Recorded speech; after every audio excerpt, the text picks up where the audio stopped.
in my normal clothes right now. Danny boy here, ready to go. Hold on a second.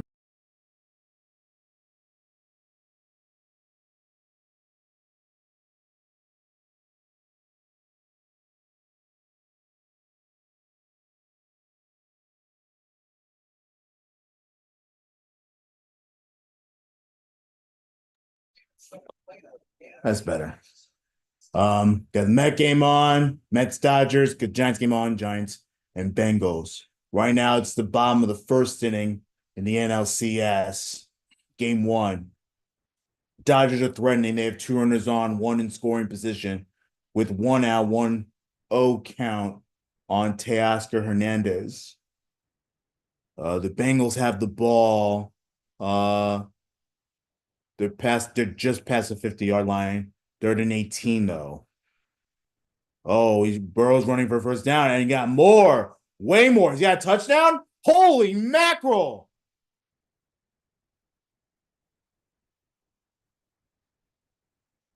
What the hell?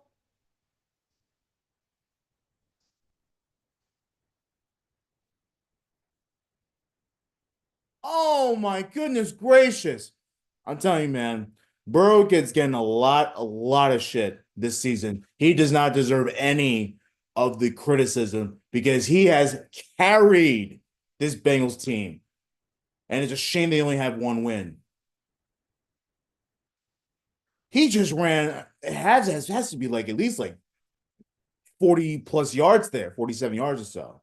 Wow, 43 yards, maybe. I don't know, one of those. But and nonetheless, it's a rushing touchdown for Burrow. Holy crap.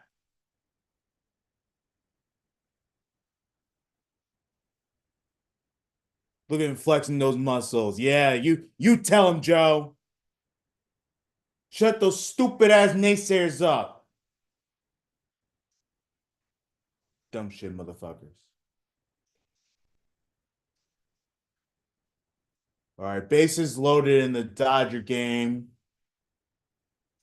That's not good news for the Mets.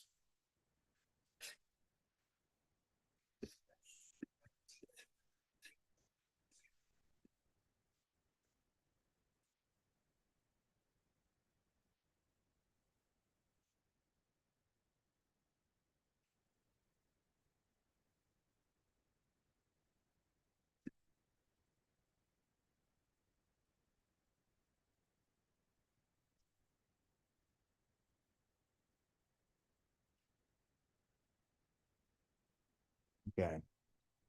Kodai Senga's in trouble here. One out, bases loaded. Will Smith's up. Um, Will Smith not batting well in this postseason, but still not a good situation if you're Kodai Senga. You don't want to get off to a bad start. Fly ball, it's shallow center. That's not going to get a run in. I'll be shocked if it does. Oh, Mookie, yeah, no, Mookie, don't even try it. Don't even try it. I know he was bluffing. He was bluffing, but yeah, no chance. All right, two dead. That's I mean, I don't know why Will Smith was swinging on first pitch. You gotta be confident. If you're gonna swing on first pitch, you gotta be confident, man. But so, so two outs now, still bases loaded with the Dodgers.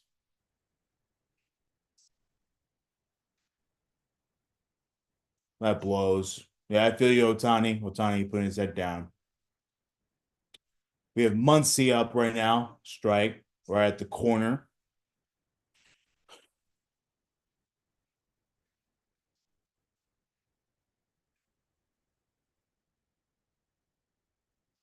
Kodai Senga, he's looked locked in. He had a mound visit before facing Smith. Low. Oh, good job there. Alvarez blocking the ball from becoming a wild pitch. That's a great block at the plate. Holding Mookie at third base. Okay.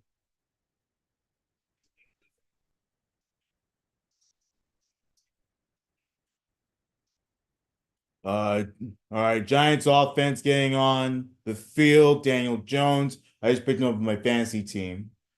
Fantasy league that has two quarterbacks starting. In any case, I had to pick him up. One of my quarterbacks was on bye week. Uh,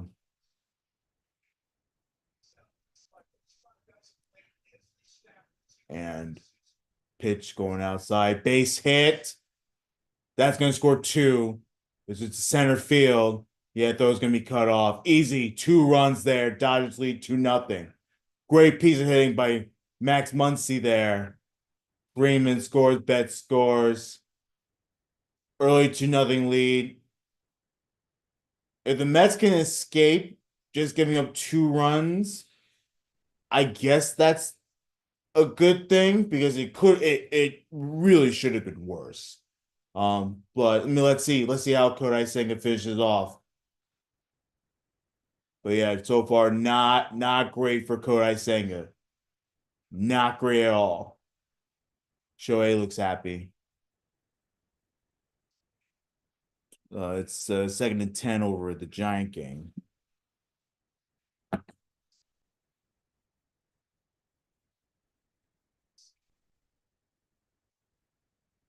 Jones has been having a good season. He had a great game against Seattle last week.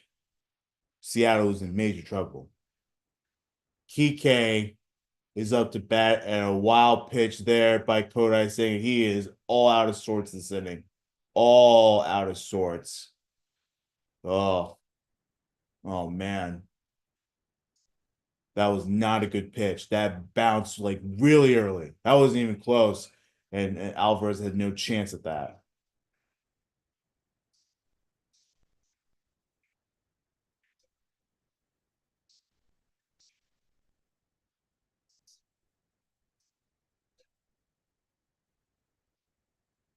Right back to Senga. Okay, well that's gonna end the inning. Good job holding it to only 2 runs, but damage kind of done there. Kind of setting the tone for the game. Dodgers did that first inning, scoring the first 2 runs. All right. Mets down 2-0, going to the second inning. Turn my attention to the Giants. It's like it's a 3-and-out situation for the Giants. Nothing moving on offense. Bengals coming back onto the field.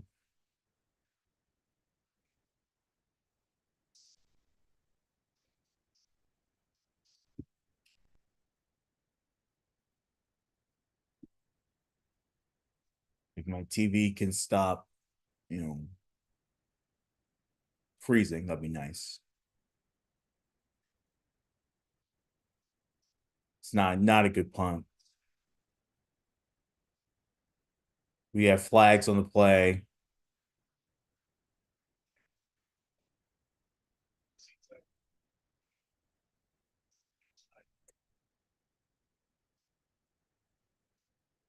Well, penalty on the Bengals is going to push them back. Guess the best case scenario for the Giants. All right, defense got to come out and shut it down.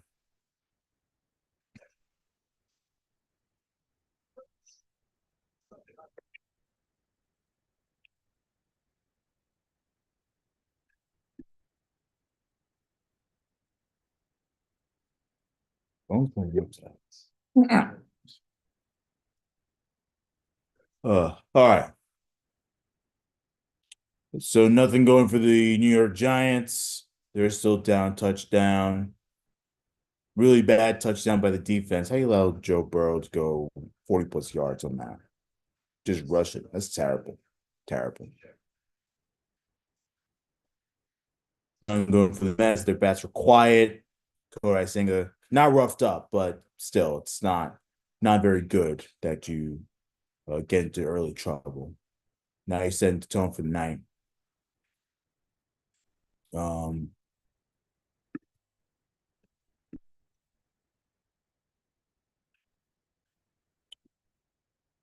but during the Dallas Lions game, hell, this Lions lose Aiden Hutchinson with a broken tibia. If you look at the injury was just awful, awful. He was going for the sack of Dak Prescott, and it bent badly. Um, I couldn't tell if it was a gruesome. There was a lot. I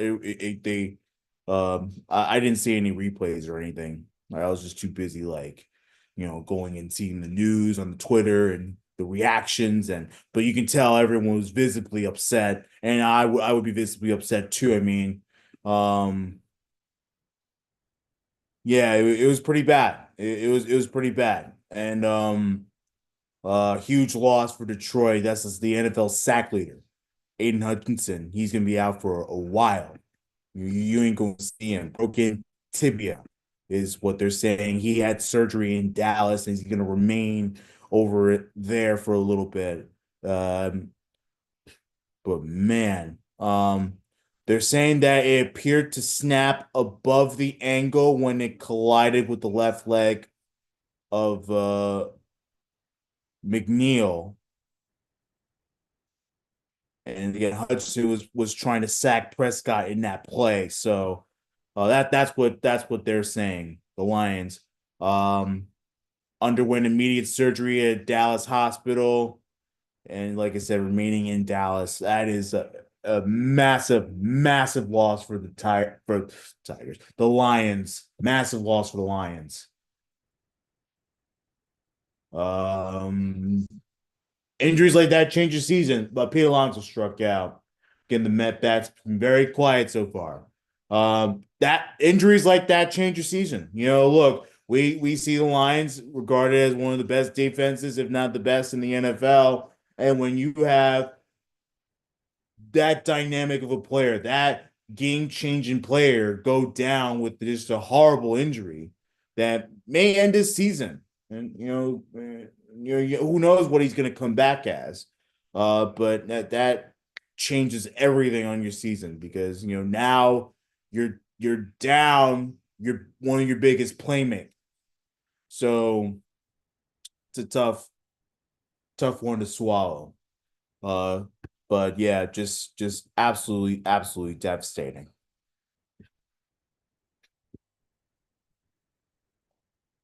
Starling Marte 2-1 now. He just took a ball. On the Giants, we have Joe Burrow. He's at 3rd and 1. Oh, he's gonna be sacked. Oh, he avoided the sack. Throwing. Where's he going? Oh, wow. What great pressure. Great pressure by the Giants there.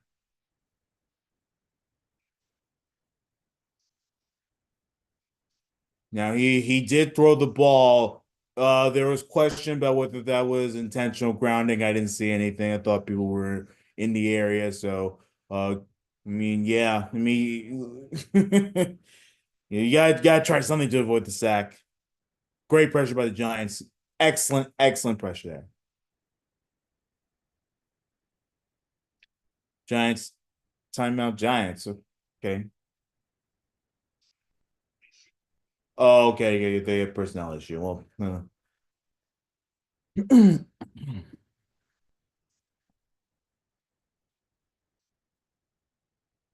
Marte strikes out.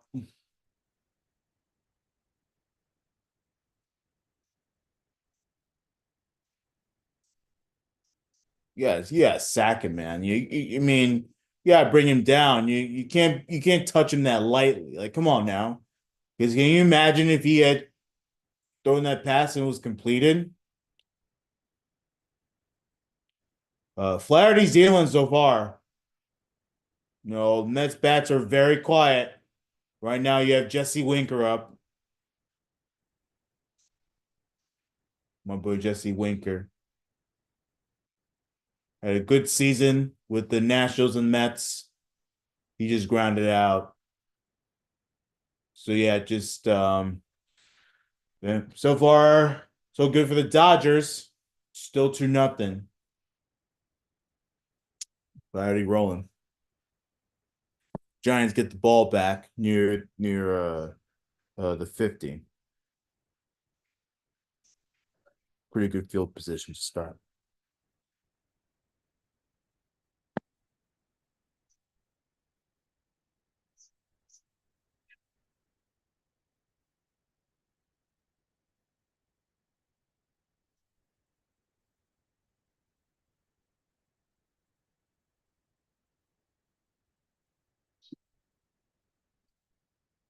We'll go around the NFL with some scores.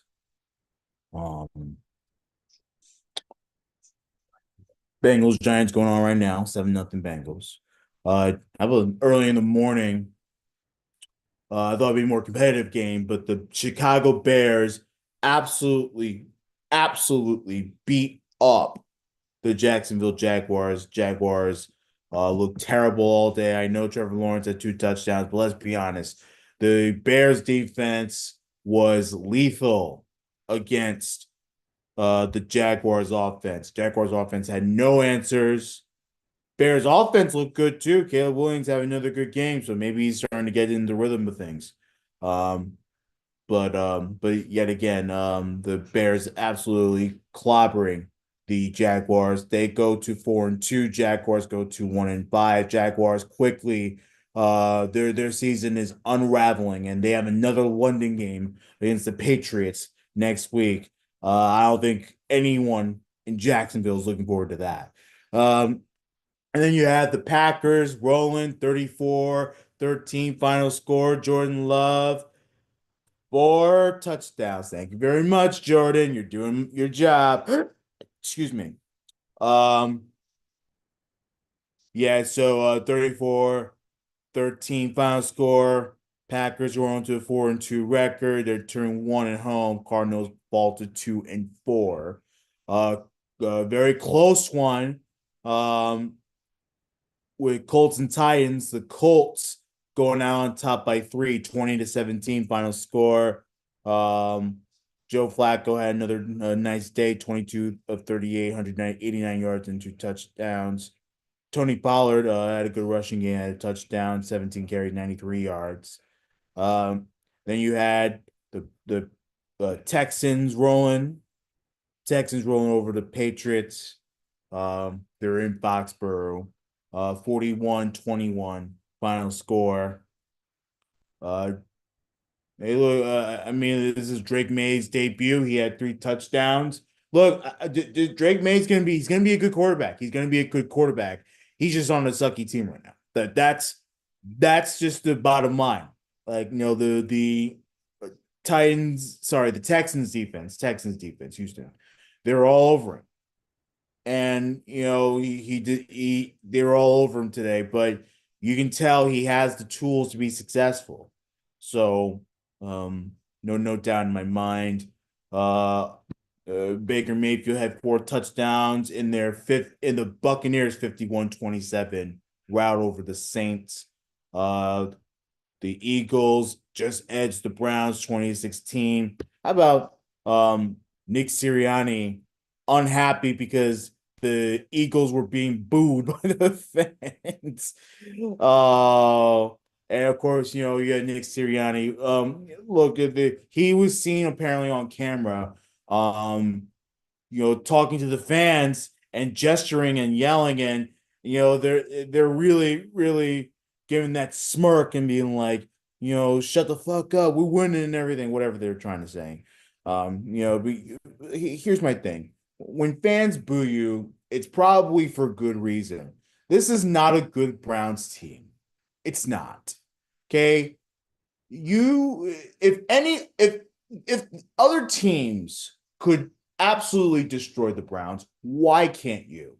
And that just speaks so much to the Eagles team and how overrated they are. They're so lucky that they have as many wins as they do because right now the Eagles, man, they're 3-2. They're so overrated. It's crazy. Um, so yeah, don't gesture at the fans. If they're booing you, now that game was close. If they're booing you, that's a problem. That's a you issue, not a fans issue. The fans pay a lot of money to see good football, and today was not good football. It was not. Offense looked terrible. I know they scored 20 points, but offense was terrible. It was bad. This is a team you should blow out. Browns are not very good, and you kept them in the game. Terrible. Valiant effort by the Commanders coming up very short over the Ravens 30-23. as I predicted, top two big time players of the Ravens, Lamar Jackson, Derrick Henry coming through big time, 300 plus yards for Lamar Jackson, passing, and then only missing 6 times. One touchdown. Derrick Henry had 2 touchdowns on the day, 24 carries, 132 yards.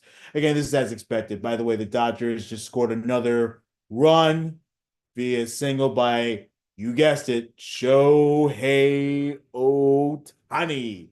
Lux scored there. 3-0 Dodgers. Again, Kodai Senga just not having it. He's missing all over the place. And Dodgers getting cookies down the middle. Absolute cookies down the middle.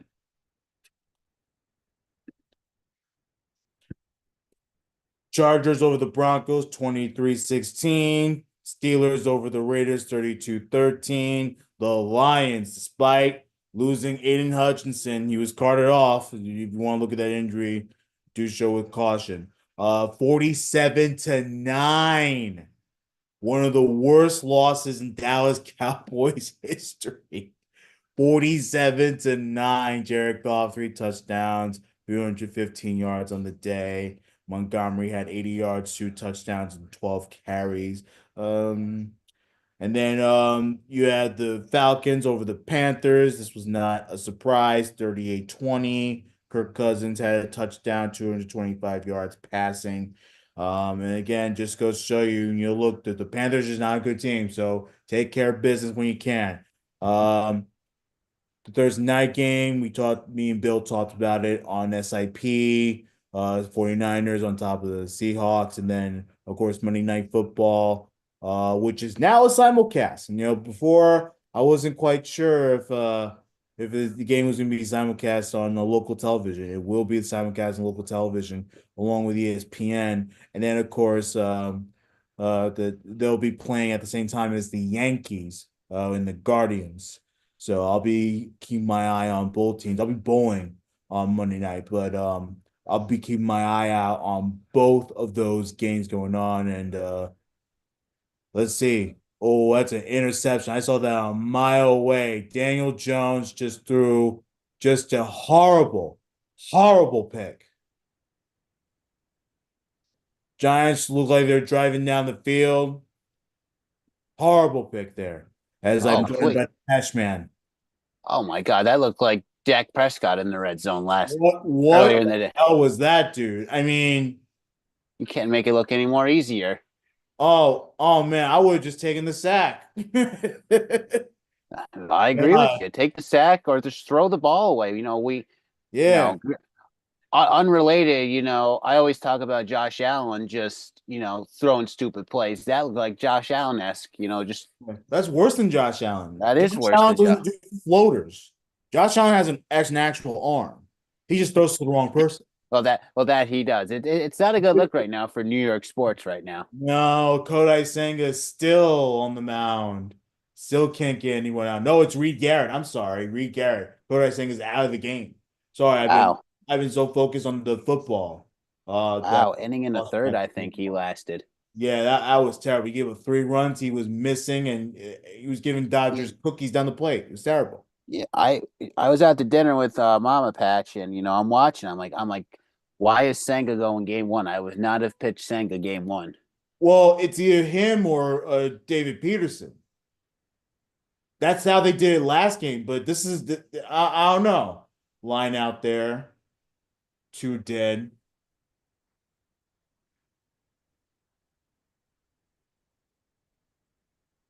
You're not pitching Sean Manaea. He just pitched. So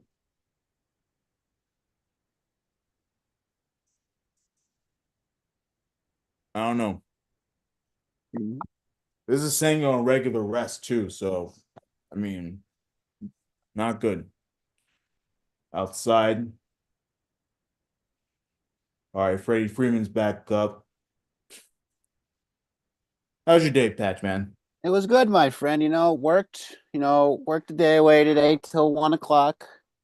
Mhm. Watched the Packers kick ass against the Cardinals. How Made about that? quick work. Jordan Love, 4 touchdowns, 1 interception. Other than that, he looked good. Romeo Dobbs, looking good as well, coming off his 1 game suspension. After skipping practice last week, and a Just lot being young and stupid. That's what it was. young and stupid, and he's dealing with some personal stuff outside of the game of football, and earlier this week he said he wished he should have handled stuff better.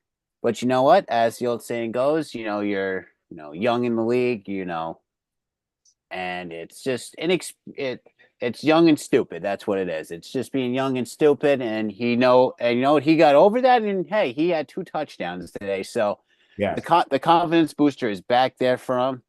He didn't share that much emotion on the field today, which is I wouldn't say concerning, but Yeah. it's his team's there for him, the fans are there for him, and they just want him to be happy. Yeah. Other than that, what? Just watching the Detroit Cowboy game today, I was expecting No. a No. Danny Boy doing live coverage of the Mets game at the moment. Yeah. Otani tried to steal and he got there, but then his hand came off the Well, base. Otani, come on, He Otani. overslid the bag. But I was watching our, game of the week was supposed to be, Detroit and the Cowboys, and Detroit just kind of put the hammer down on the Cowboys. And Yeah. I hate to say it, the Yeah. Cowboys are frauds right now. Yeah, no, it's not looking good for Dallas. They look so bad, And bro. and you, I don't know if it was in our group chat with Old Ops Guy, but I think it's the group chat with me, Old Ops Guy, and Rifkin, or it might be all 4 of us. I said that, you know what? This is not on McCarthy right now. This is on Dak Prescott. Yeah, he looks bad. I mean, I think the entire offense just looks really terrible. Um, and that could be for a variety of reasons. I don't think coaching is the big thing. I think the team is just overrated and just like the Eagles are, they're overrated. And I think Dak Prescott, he got a big contract, but I think Dak Prescott thinks he's better than what he is. He's not. He's not. He's not right now. It Jerry Jones should have waited till the end of the season to pay him Yeah. to see if he was worth that money. If he wasn't, you know what? Dak could have gone somewhere else, gotten paid, and Yeah. been maybe the new franchise quarterback of a new team. He could have become the franchise quarterback maybe of your team, since Rodgers will most likely, I think, retire after this season. Personal Yeah. opinion, but Dak could have gone to New Jersey to be with the Jets, or even, even the Giants. As crazy as that sounds, I think, maybe Dak Prescott and Brian Dable would have been a good fit together. Especially, with Malik Neighbors, yes, he's in concussion. He's out this week with a concussion, but, I think Dak and second year Malik Neighbors would have been a good fit. So one of the worst Dallas Cowboys losses in its history. Just a horrible, horrible thumping. I mean, Something else. if I'm looking at the NFC East right now, I think the Commanders to lose. Yeah, and the Commanders they had a nice showing today against the Ravens. That is a tough team in Baltimore. Baltimore's a tough, especially at home. Baltimore's you look at the combination of of you got Derrick Henry and company, Lamar Jackson, that running back, Lamar's a quarterback, he's still a running quarterback, but you got to stop Lamar from running all over the place. You got to stop Derrick Henry. Yeah. To only lose by, I think, what was it, by 7, I think. Yeah, it really should really the loss is more like 10, but like they got like garbage time. Okay, they got a garbage time points, but if you Yeah. look at, Jaden Daniels, he was 24 of 35, 2 Tremendous play. touchdowns. Yeah, 24 of 35, 269, 2 TDs, only sacked 3 times for a loss of 16. Yeah, and then his connection with Terry McLaurin. He's had a couple 50-50 balls to Terry McLaurin and to success. That's going to be a really big tandem in Washington moving forward. Like they really have something here. First quarter done for in the Meadowlands. That's going to be really something to watch in Washington moving forward. Those two. And So you look at the NFC East right now. The Commanders are 4-2, Philly's 3-2, Dallas is 3-3, and New York's 2-3. Yeah. I think not many people saw Washington, at week 6 and what we're in the season, almost halfway through the season, that Washington would be on top of the division right now. I think most people either expected Philly or Dallas to be in that position, maybe being 4-2 or 5-1. Yeah. And if you look at Washington, I think let's see, if we look at Washington's schedule, you know, next week, they got the Panthers. They got I would say maybe a 70-30 Chicago Bears. Then they got the G-Men. Then they got maybe a 50-50 team in the Steelers. Then they got a subpar Eagles team. Then they got, the on the edge of being the F word Dallas Cowboys. Tennessee is abysmal. You look at the Saints right now. The Saints are still trying to figure out what they're trying to do. Yeah. I mean, Oh, without Derek Carr, that team is yeah. nothing. That team's trash. I mean, if you look at we'll look at the next month and a half. We'll go Panthers. That should be a win. Commanders Yes. should easily take care of the Panthers. The Bears is a 50-50 right now because Caleb Yeah. Williams is starting to come into his own. That I'm very Chicago happy about defense. that. Very happy about that. I know I'm happy about it too because I want to Packers fan. We want to see the Bears be abysmal, but Yeah, but I want young players to succeed. me too. Yeah. I always want to see a young quarterback succeed. I want to see Bryce Young succeed. I wanted to see him succeed last season. Granted, the Panthers is a whole different conversation, but I want to see Caleb Williams succeed. And Caleb Williams today had 4 touchdowns across the pond, Yeah. which is fantastic. So, if you look at the Bears, that's a 50-50 game right now. The Giants should be a win. The Steelers is another 50-50 game, depending, what Mike Tolman and company can figure out what to do. Like, is Russell Wilson going to be ready to go? And we're not relying on Justin Fields on the field with a play of Well, words right there. but Justin Fields has been good. Yeah, So Justin Fields has been solid. It's good to see him succeed as well now in a new team. Eagles, I could say, is a 50-50. And you know what? I think the Commanders can beat the Cowboys. yeah. And then, then that's it. So if we're looking at it, I think by December, Mhm. the Commanders should be maybe 8-3 or 7-4, which is Something like that. And and which and, is and not terrible. I don't trust this NFC East. I really don't trust it. Earlier today, the Eagles were being booed because they could barely beat the Browns. Yeah, no, By the it's way, how about Nick Sirianni being a dumbass and making those stupid ass smirking gestures towards fans because they're booing? Like, screw you. Like, your team deserves to be booed because of how they're playing. They're playing terribly. I mean, if we look at the Giants have the Eagles, the Steelers, the Commanders. They have, as people say, this is the last nail in the coffin for Germany from World War II with the Giants and the Panthers in Munich, as the United States. Horrible. Oh, you Man. know, if there was ever a game to flex and you could just send two really good teams across the pond, Mm.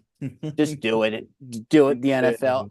Oh my God. Oh, he's gonna They be sacked again. Daniel Jones. Oh my goodness. you know what? I feel bad for Daniel Jones. Yeah. I always joke that he shouldn't have been paid, but you know what? This is not all on Daniel Jones. No, no, no, no, no, no. This season he's actually been very productive. He's been very productive. He's trying to prove in a opt out year contract, Yeah. but the Giants O line is just not helping him in his cause. Yeah.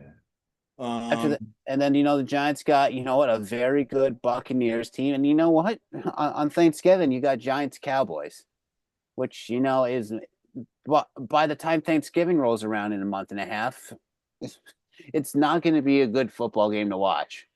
yeah. For Met fans out there, David Pearson is warming up in the bullpen. Maybe he's the one that should have started. Well, that's why Um, we play 7 games. yeah, exactly. Well, Um, potentially 7 games, but yeah.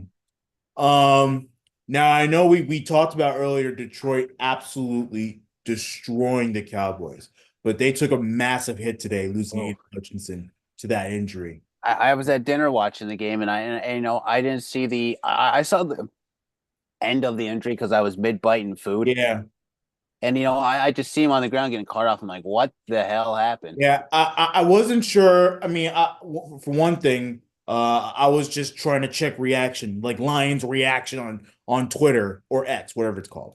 Um, I'm trying to check reaction, so I didn't see if it was a gruesome injury, but apparently it broke off the ankle, the leg, Ugh. the tibia, which is ugh.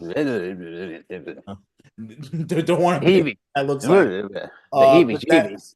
that's a massive loss for the Lions. Oh, That's your sack leader, and all of a sudden, that changes seasons. I don't know how much of a difference it's gonna make. I think the Lions are still gonna be good enough to make the playoffs and all that stuff, but like that's a difference maker in the season. Not it having is. big time playmaker. We've seen it many times on the offensive side. Your quarterback goes down, your wide receiver one goes down, or wide receiver two goes down. Then it's that phase where who's going to grab the brass ball and step up big. Right. So someone on the Lions defense now has to step up to the plate, grab that ball, and say, you know what, Dan Campbell, you know what, Coach, I'm the one that's going to step up here, and let's keep this ball rolling. Yeah. So lose their big gun, but the season's not over. And the Lions Lions are a good team. They're a good offense, as obviously as it was displayed today in Dallas. And then you know, their defense is good too. Their defense is powerful. You're just missing your big time anchor. So now someone's got to step up. Next man up mentality. Always, always, and always. Both games are in commercial right now. Yeah. Um, Thank you for joining us if you're watching us live. We do this from time to time. If you're more interested in what we do, you can log on to our website. This is the Sports Insanity Network. Log on to sportsinsanitynetwork.com. And we have a lot of blogs in there. You can read them, a lot of articles in there. You can read about our history, learn about our podcast that we do. Podcast is on many podcast platforms. Please tune in for podcast. And we really appreciate you joining us. And again, like I said, we go live for many things. We go live for Batter Up. We go live for Sunday Sideline Report. We're now going live for Bombers Banter throughout the playoffs. And that might be a staple. We might keep that live because Let we like the live format. Listen, to all the fans out there, as we slowly grow up, the network will go ladder. I've said numerous times to co my co podcasters and all that. Let's just go live for everything because it saves a bunch Yeah. of time Yeah, in I post know. production. And you know what? It just that way we're right on top of things. And hopefully by the beginning of next year, we can figure everyone else out and figure out schedules and all that. We can be live. Let's just say from 8 to 10 every day at some point, or 8 to 10 for every show. Yeah. And we'll just be live. And in that way, we'll still give you the podcast form at a later date when it comes out in audio form, but that way we're right on top of live sports news. Yeah. And that's the right thing. Wish I thought of that sooner. Yeah. So we're slowly figuring out our operations, but We're this is only right. This is sort of a preview of what you're gonna get. More live content. So we appreciate you joining us as we continue our journey as a growing network. we're only in Um, year 3. We're as the old saying goes, Barstool wasn't built in a day. exactly. Joe Burrow called for intentional grounding. The old slash. Yeah. So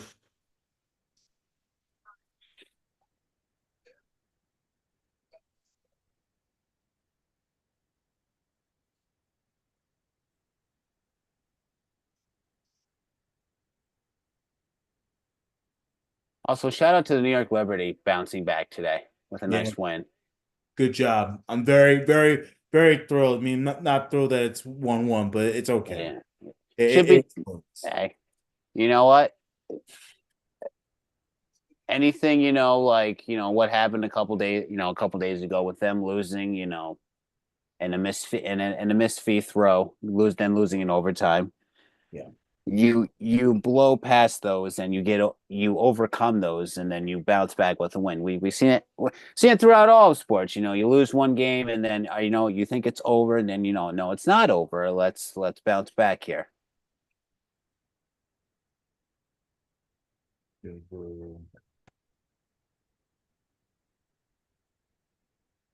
Joe Burrow looking at a 3-22 right now. yeah. He had third and long and ran for like a trillion yards for a touchdown. He wasn't going to do that time. Giants know better now. So again, offense stalls for the Cincinnati Bengals. Giants go back out, but the Giants got to take advantage. Their defense is doing the job. You know. This, the, their defense has kind of looked really good all season. It's just putting those. It's the offense that has to step up. And Yeah. more or less, it's the offensive line that needs to step up because they're not protecting Daniel Jones right now. Yeah. I mean, if we look at the Giants, if we look at their season so far, okay, they faced Minnesota Vikings first week of the season. They gave up 28 points. Then they gave up 21 against the Commanders, only 15 against the Browns, only 20 against the Cowboys, and then they only gave up 20 last week to the Seahawks, Yeah. which is not terrible. It can always be less and way less, but against a very good Minnesota team with an explosive offense with Sam Darnold and Justin Jefferson, it's kind of be hard to stop not getting them in the end zone. Yeah. You should have been you probably could have not let any points against the Browns because the Browns are, a dumpster fire yet again in their illustrious history of a franchise. Yeah, almost upset the Cowboys, but Dak Prescott found a way to win there. And then 20 against the Seahawks with Geno Smith, DK Metcalf, Tyler Lockett, and company. That's pretty good. So the defense is there. It's just them trying to figure out an offense. They're down Malik Neighbors right now, who's out in concussion, which is honestly a blow to the Giants because Malik Neighbors has been in all could have been in conversation for offensive rookie player of the year or rookie of the year on the offensive side. you know, if Malik Neighbors kept going, getting 2 touchdowns a game, which he was kind of averaging at one point, we're talking a wide receiver being the rookie of the year on the offense. First down.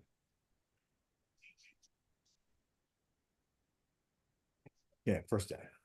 But this is where Daniel Jones has to step up like he did now, just now getting the first down, taking out almost a late hit.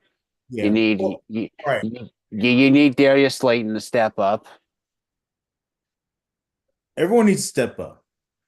This Bengals team, their defense is not that good, as you can tell by the trillion one score big offensive affairs that they've had. So it's like, you know, Yeah, like Isaiah Hodgson needs to step up on Devin Singletary, former Bills running back needs to step up. Dante Miller, I Eric don't think he's Gray. playing tonight, Singletary. I don't think What'd you he's say? What about Singletary? I don't think he's out there tonight. All right, well, eventually when Singletary comes back, when he does, he has to step up big time. Yeah. Sorry. One day Robinson, obviously when Malik comes back, obviously right now with Malik out, you got to turn to Isaiah Hodgson, Jalen Hyatt, Bryce Ford, Winston. Because honestly, if you look at it, Malik Neighbors is their WR1. Oh, deep, deep, deep. Ah, missed it.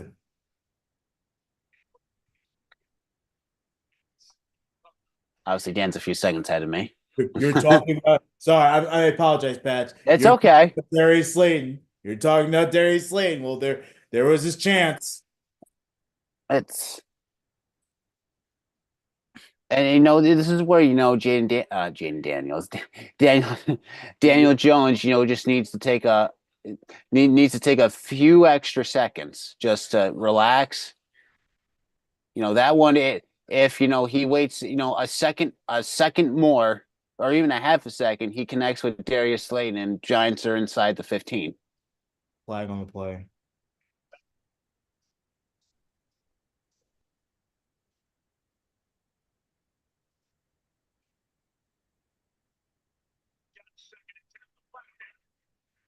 Might be offsides. Yeah. Yeah. Well, yeah, you know that's you know the defense is there now. Obviously, you know with an a explosive offense that the Bengals have, you know, granted the Bengals are 1-4 right now, but with all the weapons, you know, Cincinnati have for the Giants to hold them, you know, to 7 points through almost a quarter and a half of football is fantastic. By the way, the Dodger bats quiet after scoring in the first couple innings. David Pearson coming in and shutting the door. So Mets got their lineup, their heart of the order coming up. So let's see. 3-0 still. Still 3-0. Yes. All right, you know, there's still hope for the Mets right now, you know. Yes. Honestly, I think the Mets could split here and bring momentum. If the Mets lose tonight and win tomorrow, could Mhm. bring momentum back to New York. And you Oh know, yeah. Yeah, I'm totally with you on that.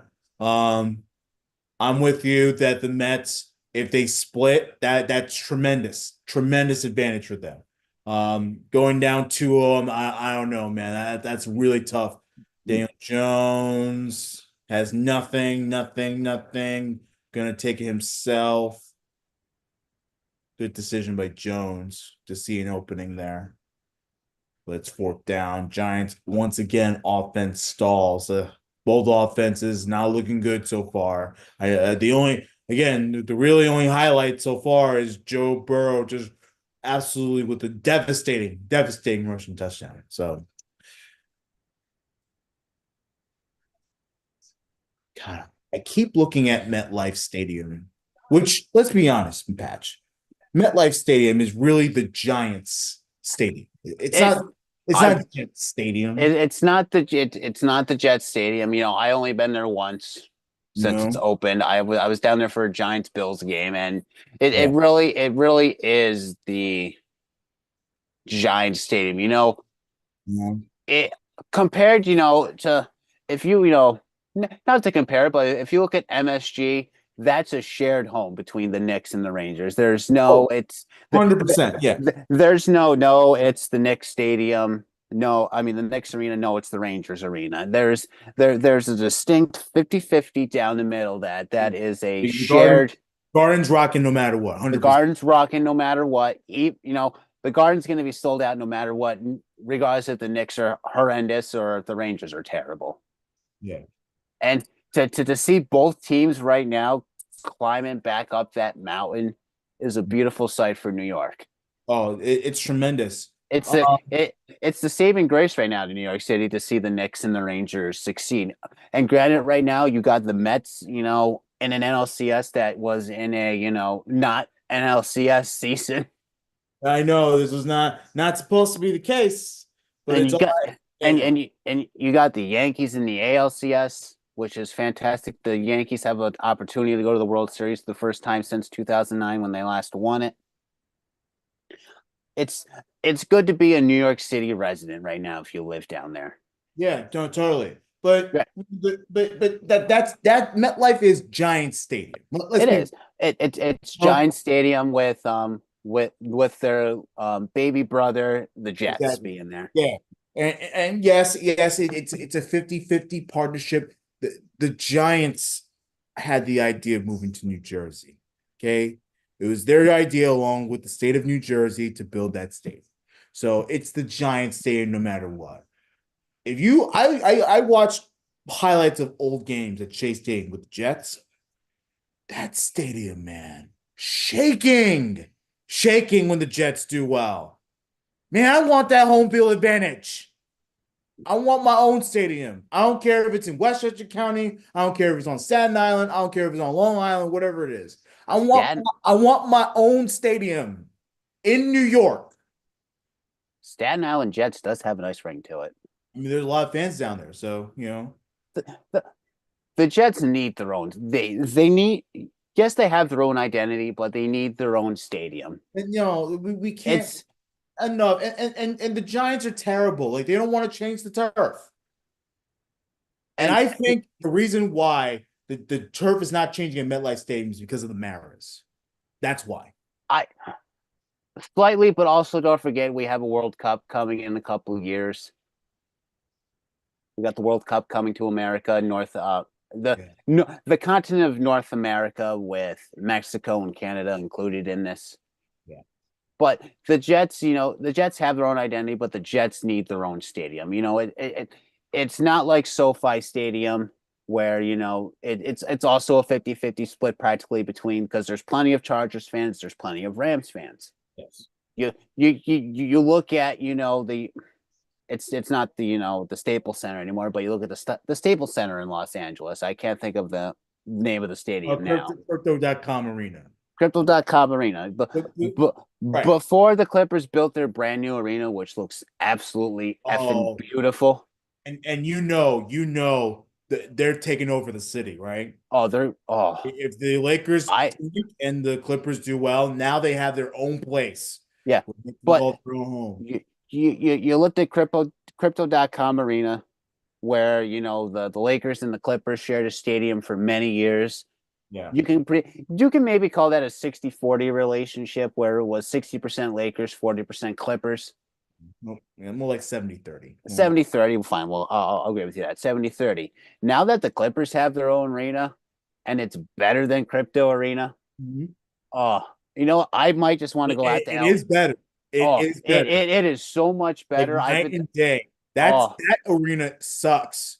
That is not a good arena. Steve Ballmer is just like, yeah, it's $3 billion. Yeah, fuck it. Who cares? Yeah. I'm going to create the best experience ever for Clippers fans. And he just wants Clippers fans in there. So he kind of doesn't want opposing teams in there. Yeah, exactly. I mean, you're going to get that with Lakers fans when they face each other. Like, absolutely.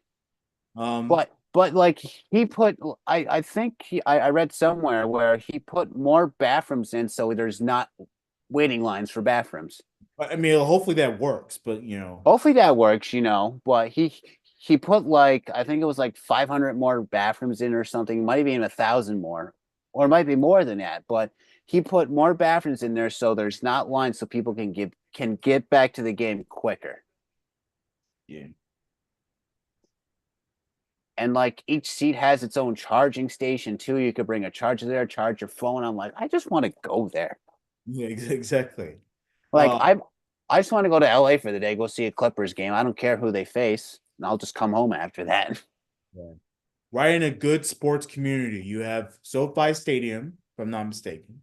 Yeah. And you have the Forum right around there too, which I think they try to get to, but when MSG was owning it at the time, they blocked it. And they ended up settling for another part of the land in that area, Englewood.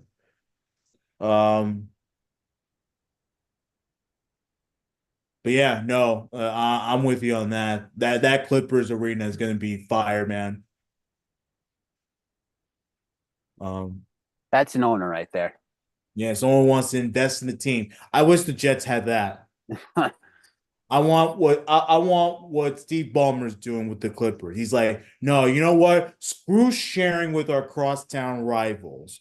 Let's get our own place and make our own money and have our own home field advantage when we're playing games. Man, I don't want to be on that corner when everything's going down at once. Oh my God. And New York City's been trying to get the Jets for a long time. It started, Giuliani wanted the Jets back. So did Bloomberg. It hasn't really been much of attraction since, but like, yeah, man, But like, like, you know what? Even if you're through the Jets and Yankee Stadium, who cares? well, I mean, that's the thing, the Jets have plenty of opportunities to find their own damn stadium. I understand that they New York do. City, New York City, though, they're very difficult to deal with. I will say that. Um, New York City has been very difficult. That's part of the reason why the Giants left because they're like, well, New York City, they're tough to deal with. I can And care less if they keep the New York name. If you want to move somewhere else in Jersey, just move somewhere else in Jersey and build a stadium. no, no, I'm tired of New Jersey, New York, Westchester County, you know, Long Island. You mean to tell me I, there's no space on Long Island? They built a temporary cricket stadium on Long Island. fuck it, use the Come on cricket now. stadium. Who cares? Come on. Come on It, now. that's the problem. It's like, you look at the Bills. The Bills, got their new stadium finally. By the way, which New York City residents are paying for. Thank you, Helkel. Oh well, You're paying for that too. I don't care. I know you don't So care. it's the only New York No, football you're team. paying for it. So it's the only New York football team right now because the Jerks play in Jersey. I'll stand by that right now. But regardless, who cares? The Bills deserve it. Yeah. The Bills, went for 25 years, after, losing four straight Super Bowls, lived in on the island of irrelevancy. And, Fit, there were moments there, like when Fitzpatrick was there, maybe a glimmer of hope when Rex Ryan was there for a moment. And then, they get Sean McDermott, they get Josh Allen, they get a couple playoff bursts. And yes, those playoff bursts, the recent playoff bursts for them, There's a flag. the recent playoff bursts for the Bills, have not ended well. Granted, right now their kryptonite are the Chiefs. Yeah. Oh, that's terrible. Another person I said that needs to step up, Darius Slayton. He's gonna probably be coming back. Wow. The Giants had a massive game, but uh, Yep. Thomas called for ineligible man downfield. That's terrible. How about alignment? Come on, you gotta make sure that you're blocking in the right place, dude. Like, what you doing, bro? What Get are you out of doing? there. What are you doing, Thomas? But float back on the Bills. The Bills deserve that new stadium. Yeah. No, no, they do. Look, I still call it Ralph Wilson Stadium, but So do I. that stadium is getting old. It's been renovated a few times. When you have to constantly renovate the stadium, Yeah. that's when you know you got to get a new one. But the Bills made the mistake, and I guess it's just the identity of Buffalo by not putting a retractable roof. I'm sorry. That to me, then that's not football. That's catering to the pansies of the NFL. But no, like it's gonna be cold. Part of the Who reason cares? That I know they don't care. I know you you play in the elements. You don't play this. Oh, I need a dome over my stadium to stay cool, so that, it's not raining and I hurt my toe. see part of the Jets plan on the west side of New York. Part of the plan was to have it be a stadium slash convention center, sort of to replace the Javits Center. All right, So that I would have been fine with. like that That would have been awesome. that's And a obviously smart the concerts in the that game. that's a smart business move. Yeah. That's a smart business move. But the debate with the dome is, it why build a dome? The game was built to be played in the elements. I can understand, I don't understand, Look at Lambeau Field. Lambeau Field has not had a dome under it No. forever. Lambeau Field hasn't. Soldier Field hasn't. Even though I think the new Bear Stadium is going to have a dome over it. Right. But play in the elements like the game was supposed to be. If I listen, if everyone builds a dome over it, we're going to have no more snow games, no more rainy games, no more mud games, no more fog games. Then then we're just watching Jerry World all the time, and I don't want that. I want to watch. I guess you can say that means everything's playing on the even. I can't pronounce words right now. Even playing field, but I want to see coaches adapt in the rain like we saw today at Lambeau Field, where it's raining at Lambeau Field, and you got to adapt your playing field. I get what you're coming at. It's not a terrible idea. I just think, for year-round success, you're better off. Baseball, you know what? If you want to build a dome on everything, build everything on a dome in baseball. That way, baseball has no more rainouts. Exactly. That's what But but Seacone wants to. but but but could you imagine a dome at Dodger Stadium, Yankee Stadium, City You Field? get you. The aesthetic feel of that stadium would go down 50%. Like once again, can you imagine a dome over a Buffalo game, over a Green Bay Packers game, over a Chicago Bears game? I It actually could, and it looked good. All right, well, Be nice. but that it would, I wouldn't say ruin the historical factor. It takes away from the identity. I get It takes from away from the identity. Like it would ruin I wouldn't say it would ruin, the fan experience, but that ruins the fan experience for being at Lambeau Field and during a game in December where it feels like it's minus 25 and it's snowing and it's just a beautiful sight to be in. but I just don't want that. I guess we're thinking two different things. We think different.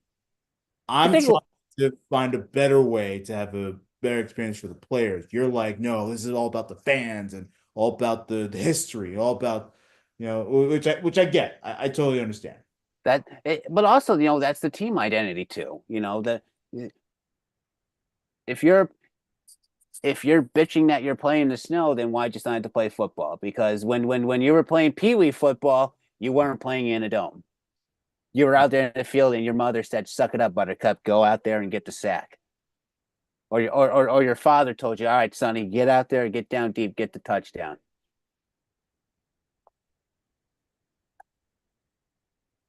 Baseball, I could see, building a dome everywhere on every stadium, but then again, what would that say to Yankee Stadium for you as a fan? You go down to Yankee Stadium and watch a Yankee game, and you have a dome over Yankee Stadium.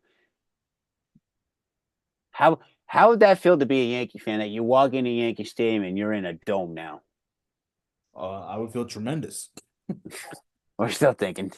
I'm sorry. Like I can't. I'm sorry. Like, I'm thinking about the game. I'm thinking about the players. That's just me. But then Another from a plus. player aspect, then if everyone builds a dome, they're all going to convert to AstroTurf. Yeah. Well, no, not necessarily. Raiders are grass. And well, the Raiders are also in a desert, regardless. Fair enough.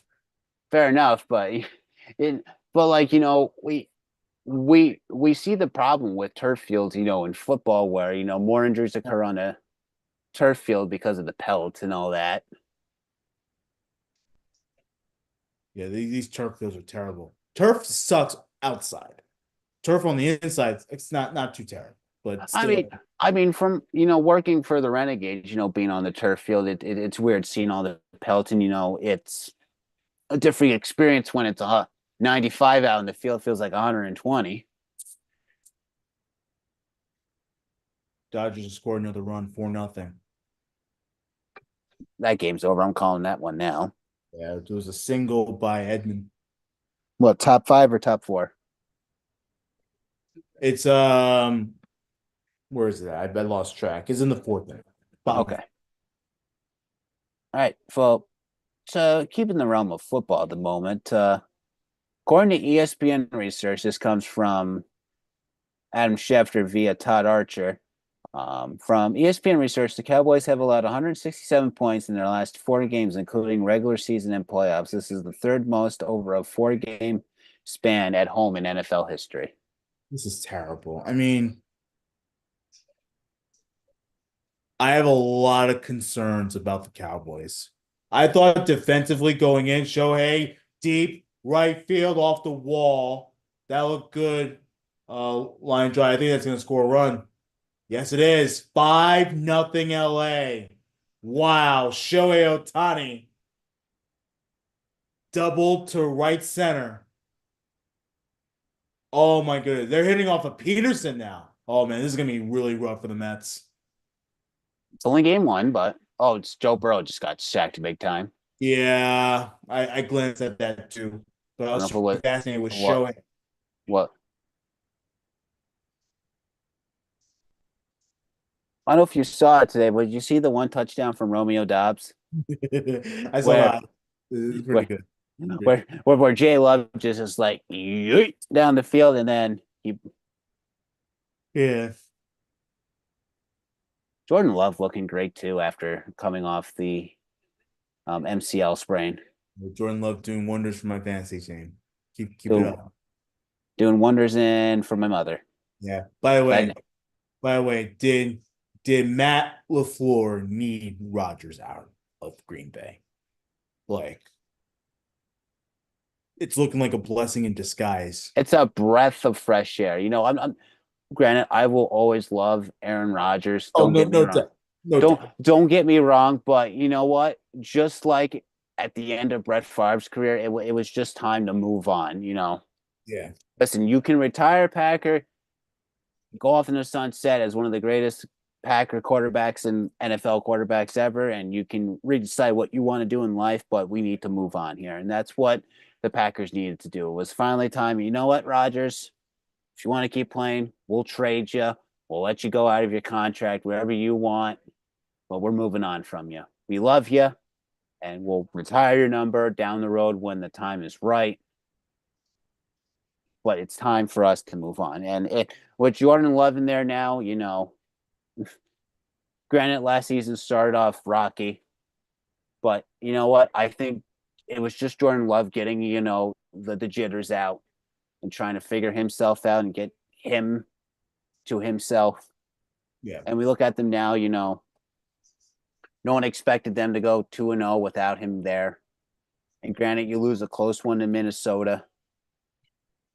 But other than that, you lose a close one to Philadelphia in Brazil, and granted, he goes down within 50 seconds left in the fourth quarter, and we don't know if the Packers pull off the upset there with the Hail Mary. But this Packers team does not give up. Another hit. Freddie Freeman. 6-0 LA. This is going real south for the Mets right now. 4 innings in. Not even 4 innings in. Halftime at the Giants game. Yeah, 7-0 Bengals. How much? Not much of an offensive performance there. Nope, I'm getting a drink. Defensively, it looks great. Defensively, great game so far. Oh yeah, Offensively, man. terrible. I'm grabbing a drink. Copy that. As Patchman, he'll return in a second. Um, I lost my Fox feed. There we go. The Dodgers are all over the Mets right now. We talked about how the long layoff. The Mets had a very long layoff, Yeah, they about did. three days or so. Thursday, Friday, Saturday, today, and they were doing practice yesterday before they flew out to LA Yeah. the other day.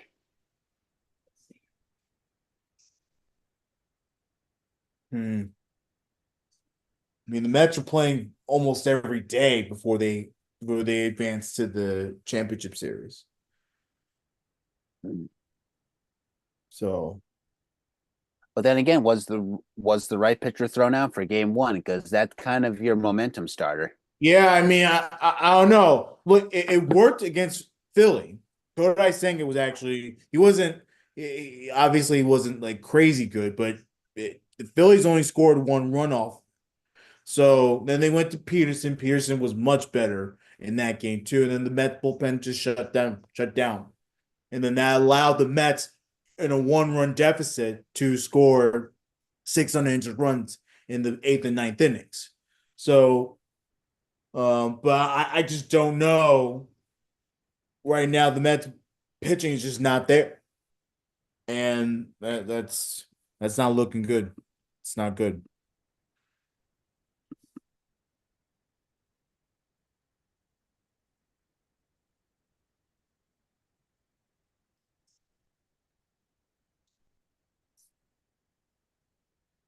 Oh,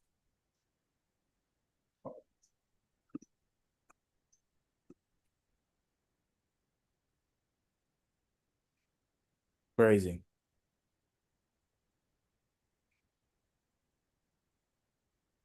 Um, so obviously, if you're the Mets, um, you regroup for game two because this doesn't look good for them for the rest of the night unless the Dodgers absolutely tank the rest of the way.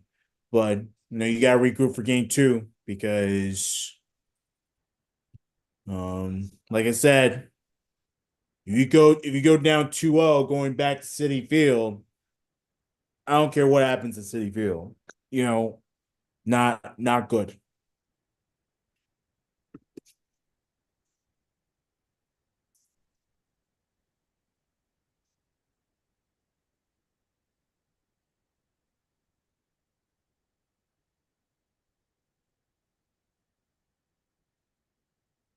How about that? Both the Mets and the Giants. If you're a Mets Giants fan, um, Oof.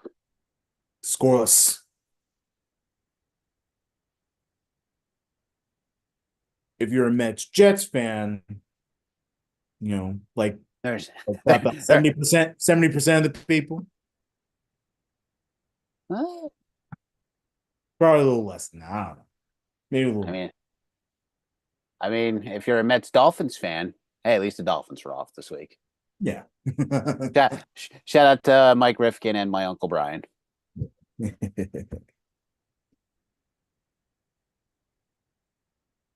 I'm sure. And shout out to the old Apps guy.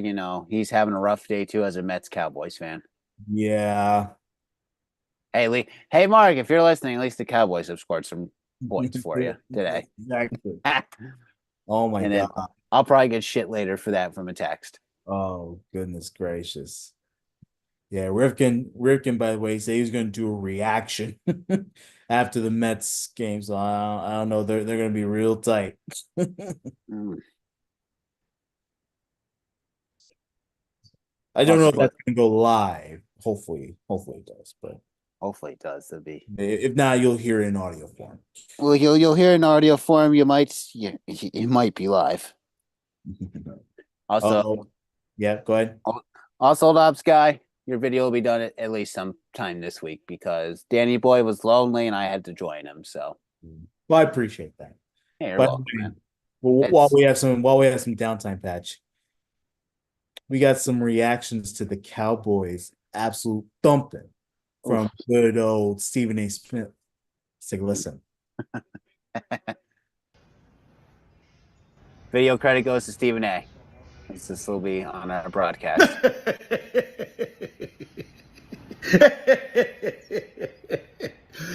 Howdy!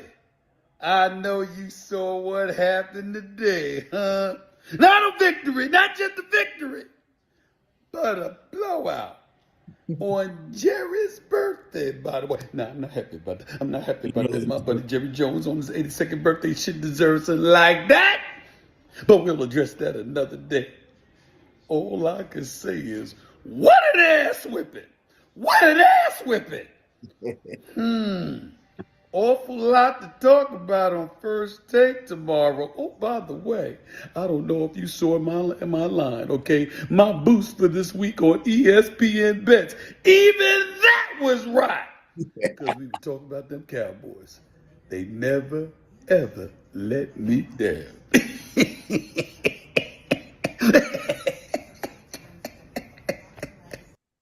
Oh, Stephen A. Oh, Courtesy of Stephen A. curse of Stephen A. We love Stephen A. I love Stephen A. No, I can't. The, I can't hate the guy. I don't know why he the, gets so much flack for everything. I for some reason I never understood my hate for him growing up. Yeah. I never understood it. But then I kind of grew, you know what? I like Stephen A because he gets to the point. Yeah. Especially when the Cowboys lose. Yeah. Like we've seen the famous remix song of Accident Waiting to Happen. What is Jesse Winker doing? Excuse me. Oh, nice burp. Thank you. What That's was he doing? that's my steak chipotle wrap talking to me. So Jesse Winker, for those of you not watching, he was on second base, and then the one of the Dodgers, the left fielder, I don't know who's the left fielder, but center field, sorry, but threw it to he was way off the bag. Like, what you looking at, man? Why take that so far off the bat? Why would you go also off?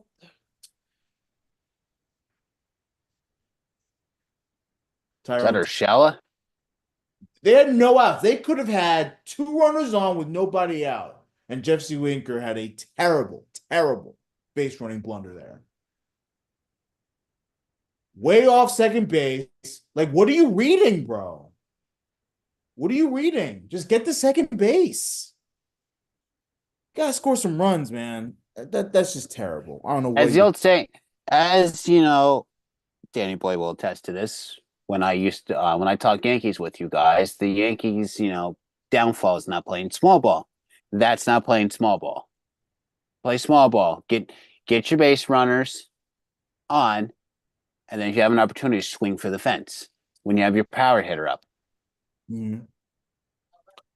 That's exactly what Olivia Garvey, Steve Garvey's daughter and sports anchor over in Los Angeles. I know her because she used to work over at my television station. Um, she said this Dodgers team isn't trying to swing for the fences. What they're doing is playing small ball. It's working and it's awesome to see. So to your point, Patch, part of baseball, yes, it's the long ball. Of course, chicks dig the long ball, but baseball is about getting hits, getting people on base, and driving in runs. There's several different ways you can do it. By the way, your center fielder for the Dodgers that made that play was Edgar Hernandez. Okay. And yeah, Yeah. Thank you for pointing that out. you're welcome. Tesker is in left, and then Mookie's in right, and then it's the other Hernandez at center. So heads up. It's like so Kike is it Enrique Hernandez?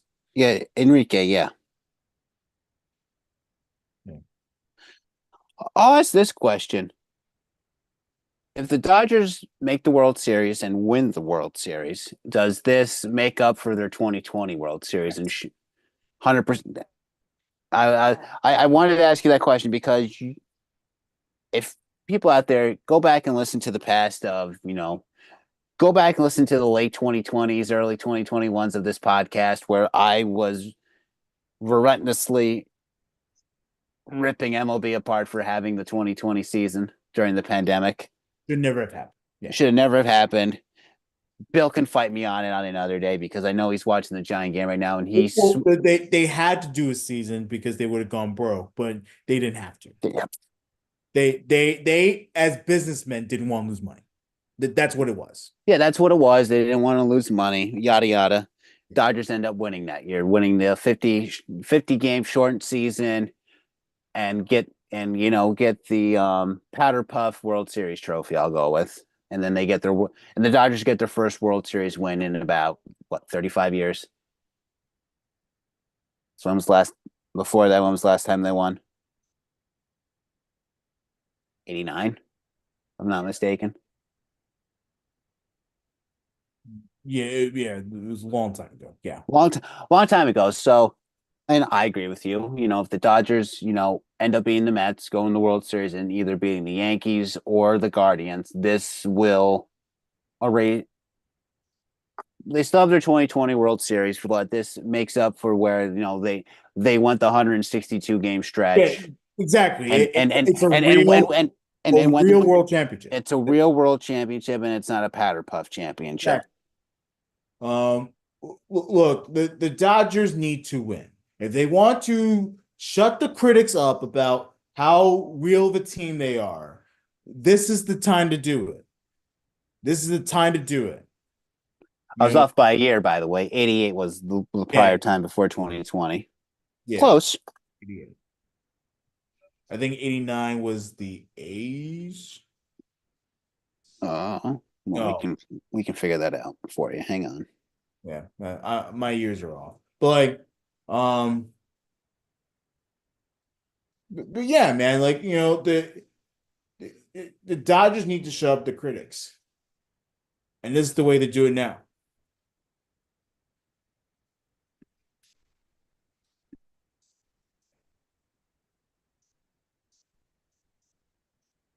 Yeah, the Oakland A's. Oakland A's 180. Um, that was that earthquake year in San Francisco. That's right.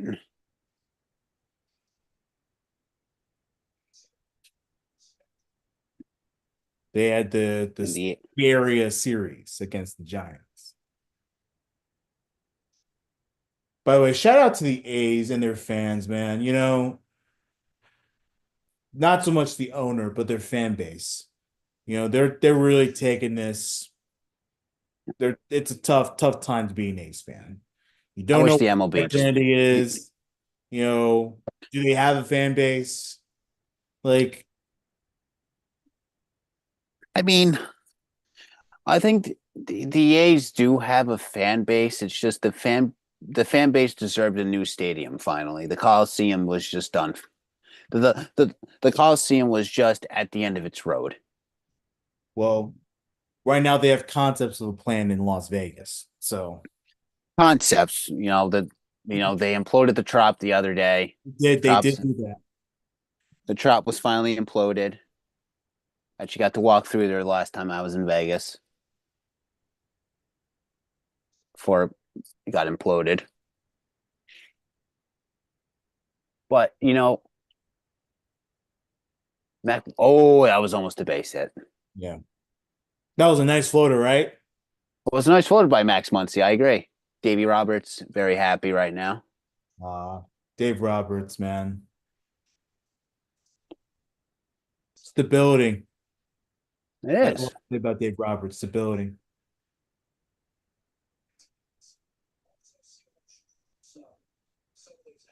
We're 5 seconds into the second half of the Giants game. 2nd and 10 for the Giants. But yeah, the go back to the Oakland A's. The you know what the players, everyone else, minus the owner, because the owner, I think MLB should have just bought the team from the owner and just said, you know what, here's $3 billion, you take it. Yeah, We're sort of like what taking they did with the Expos. with the Expos, and I think who was the other team that was the Rays, I think. I forget who, but like, yeah, the Expos were bought by Major League Baseball. Yep. Relocated to DC, Yeah. which was a big turnaround for the franchise. Brought baseball back to DC since the Senators left. By the way, you can thank Minnesota for that because remember, if anyone can remember, they were thinking about folding the Twins franchise along with the Expos franchise. I think it was. You're right. Yeah, it was the Twins franchise that got bought. I think it was the Twins and the Expos. But then they were able to secure a plan to build Target Field, and then that's what saved the Minnesota team. So then, of course, the Expos were like, "Well, we don't want an uneven amount of teams in the league." So that's what put them to Washington. Then the learners have learned it, that owned it forever. Yeah. The Nationals played at our JFK Stadium forever for a couple of years. And then the National Stadium was built. Beautiful stadium, by the way. People, it's a nice ballpark. It's a very nice ballpark. Better than Yankee Stadium. Yankees. Once again, people, if you go back and listen to past shows on this show, Yankee Stadium is a corporate stadium, in my opinion. And even Citi Field is nicer than Yankee Stadium. And then Citi Field is just as corporate as Yankee. It's just as corporate as Yankee Stadium, but it's a nicer. No, 100%. Yankee Stadium's trash. I truly think Yankee Stadium's cursed, but I mean, it would be the case if the Yankees can't win another World Championship. I mean, granted, the Yankees won, the championship in its inaugural season in 2009. Yeah. People forget that. You know, the new stadium opens, Yankees win the championship. But, you know, eh, I've talked to Yankee fans, you know, old Yankee Stadium was a stadium you wanted to be in. I miss it so much. They should I've have renovated it. Why couldn't they just do another renovation? I don't know if renovation was not to say it was feasible, but I think Mr. Steinbrenner just wanted to build new. Wanted his own palace. Wanted Like, his own palace. Yeah, he wanted his own palace, and you know, Yankee Stadium has that old aesthetic feel on the outside from the old Yankee Stadium. yeah. But like you know, you go to Yankee Stadium, it's just like it just doesn't feel right. You feel. Grant, I'm not a Yankee fan, but even a non-Yankee fan, you go in there, I'm like, this is Yankee Stadium. I thought this was, you know, the house that Ruth built. You know, people can say the new Yankee Stadium is the house that Jeter built, but you know, And you know what sucks about it? The fans get into it over Yankee Stadium. So it's not like the atmosphere sucks. The stadium is just trash. the stadium's just trash. You know, the bleacher creatures still exist out in right field. You got the judges chamber out there. It's it's definitely it's still an awesome aesthetic feel to see, you know, the bleacher creatures Humble, out there. humble, Giants, Giants. Boom. There's the spark. Score. Now they got to score. 100%. In case. But yeah, the fans are into it, but the stadium sucks. So then, you go to Yankee game, it's just a bunch of cheering and that's it. That's Meanwhile, it. the Mets, they have a mascot, they have um, you know, They got Mr. Met, Mrs. Met. races, They um, got they got Grimace. the party patrol, scoring out the jerseys and all that stuff. They have the home run hitting thingy on the back of the stadium. They Oh, have fun events, they got the giant. Yeah, the hat and the apple. you know. That might still be Could be Bengals John. ball. Did the I I think the running back was down. Yeah. But I think that they're going to give it to the Giants, though. I don't know. But yeah, you know, yeah, the Yankees just have Yankee Stadium. They don't like I, for as big as the Yankees have been for the past 100 some odd years, we'll go with, I think 120 years, Yeah. 121 years because they were founded in 1903. So yeah, we'll go with that. Math, whatever. You think they would have a mascot of some sort? I think they tried, but it didn't quite work Well, out. that was in the 70s. I know, but it was like, Look how long it took the Flyers to get a mascot. no, and look how much wonders it's done for the franchise. Pretty is fantastic. Love it. Love Gritty. Come on now. Especially when Gritty and the Philly Fanatic get together, it's just magic. Like I'm surprised the Yankees don't do an aesthetic feel of, you know, the old greats of walking throughout the stadium. You have a few people that, you know, one looks like Ruth, one looks like Gehrig, one looks like Barrow, one looks like Mantle. Mhm. You do an aesthetic feel. They wear an old, you can spend the money on it. They can wear the old aesthetic Yankee jersey from back in the day. Yeah. And then, you know, they carry around a glove, they can carry around a bat, and then they're in role playing Exactly.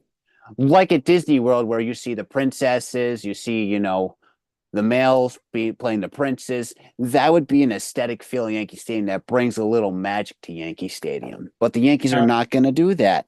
they're not going to do that because they're boring as fuck. Steinbrenners are boring as fuck. Now, No. to that idea, let's add in a race and then make it like the Nationals and the President's race. Yeah. Do the races of the old timers. Like Exactly. Yeah. like and you know what? You can kind of play it out like the Nationals did this forever. It was Lincoln, Roosevelt, Adams, and Washington, I think. And Teddy Roosevelt never won one. And then once the Nationals clinched their first playoff berth in franchise history, they gave Teddy his first win. Yeah. You can do that with the Yankees. Okay, you can do Ruth, Gehrig, Mantle, and Berra. Mhm. I would say use those four for now until, you know, another 40 down years the road. You can switch up. You can throw Jeter in there, Yeah. Mo. blah blah blah. But that would be fun. They can start in left field, run pulls, as they say in baseball. Just do it like in the fifth inning, sixth inning. That's it. Here's our race. Go. And then they can do it. Yeah. And then they can be like the Mets with the, you know, firing the jersey into the stands. Like they can do so much with it. But Yeah. the Yankees got to find something to bring Yeah. a magical feel to Yankee Stadium instead of it just being a corporate stadium where it's just bleh. You know. And your saving grace is the bleacher creatures, Monument Park, and so boring. The grounds crew does YMCA. Like at one point they were doing the Macarena. Like, come on now. You're so boring that the grounds crew has to provide the entertainment. Like, can you imagine if they had, like you said, those four old time players in mascot form, if they were doing YMCA? Oh, come on now. Don't people tell will me get. the fans wouldn't have a good time with that. But then I'm going to channel my inner Bill Murphy. This is the Yankees. This is prestigious. We can't do that. This is the Yankees. We're pristine baseball people, and we need to be Game is pristine. That's what I'll say. Just like the fucking hair policy. Pardon my French people on YouTube. Get rid of it. It's horrible. That's a horrible policy. That is the dumbest, outdated rule in baseball. Yeah. And Yeah. it's not even baseball. It's just the Yankees. If the Yankees lifted that, well, it used to be a baseball rule where no facial hair below. yeah, no facial hair, yada yada. But to me, fine. You don't want it during the regular season, fine. But lift it for the postseason. I want to. I want to see Derek Jeter. Well, I won't see it anymore, but I want to see Derek Jeter with a full beard that's maybe out to here or scruffy, or I want to see A-Rod with his hair grown out. I want to see Mo with his hair grown out. I want to see Aaron Judge with a little facial hair on his face. I mean, granted, you look at, granted he regrew his hair back out recently, but look at Johnny Damon. Johnny Damon went looking from a caveman to, this pretty boy. I used to call him Jesus or God, whatever the fuck I said. To quote the old 2K5 baseball game that I had for my PlayStation 2, when you played as the Red Sox in Yankee Stadium, you would have it would just be this little sub commentary out in the outfield, and you would hear, "Cut your hair, you hippie." It's like, come on. Time out. By the way, how about the Giants once again not taking advantage? Well, if they are trying to really go for it on 4th and 2, which I don't think they are, they would do some trickery and try to get that first down. Like, can we get the drive in? Terrible.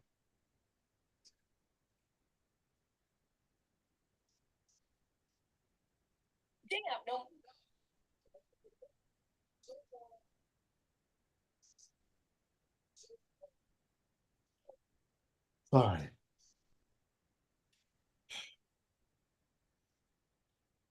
4th and 2. It seems like they're going for it. Okay. Oh, let's see. First down. There you go. Drive continues. Yeah, he's trying to get to midfield. Yeah. By the way, I kind of like, I guess MetLife Stadium having the actual logo of the team on the center, not that stupid ass NFL logo they've had for a trillion years. I think it looks a whole lot better. I agree with you. Stadiums need to go back to having the Yeah. center team logo in the middle because it just brings that aesthetic feel. Yeah, I know the Giants, when they first opened Giant Stadium, they had the New Jersey Meadowlands logo in the center of the field, which is so dumb. That was so stupid. But I think that was more when the Jets moved there. I think they did that. I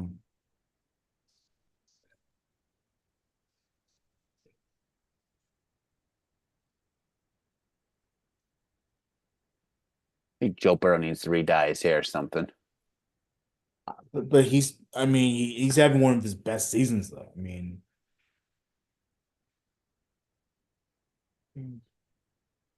The first but down. you think he's giving a bad mojo to the team? I don't know.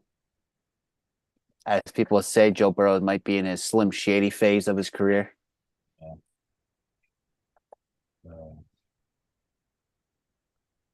right, there was a flag on the field, but it was picked up, so it doesn't matter. First down, Giants.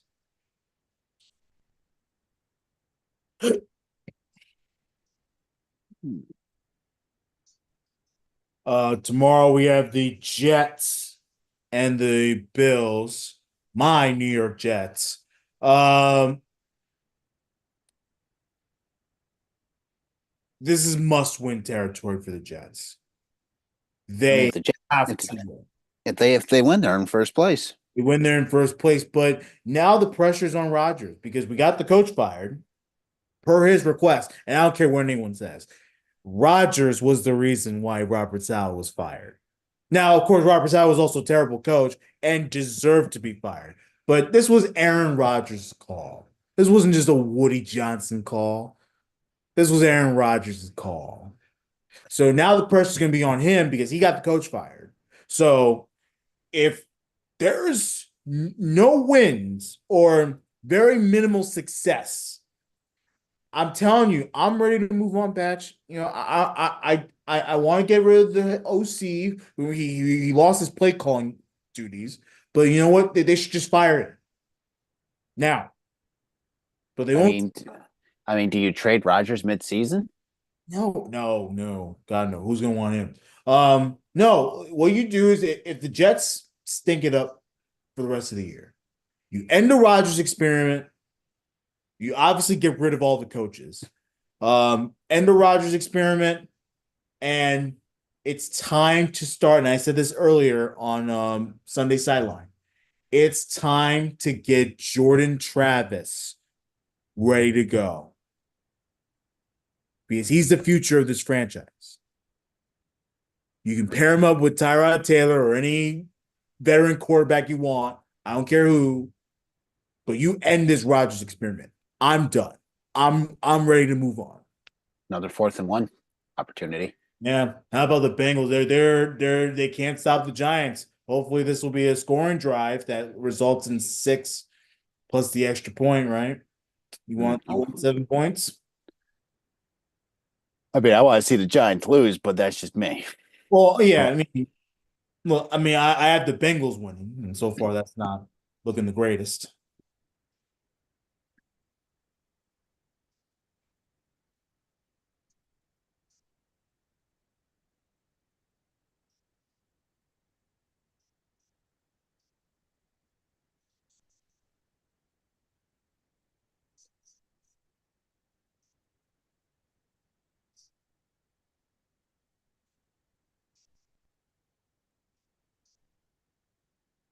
Ooh, nice move. First down.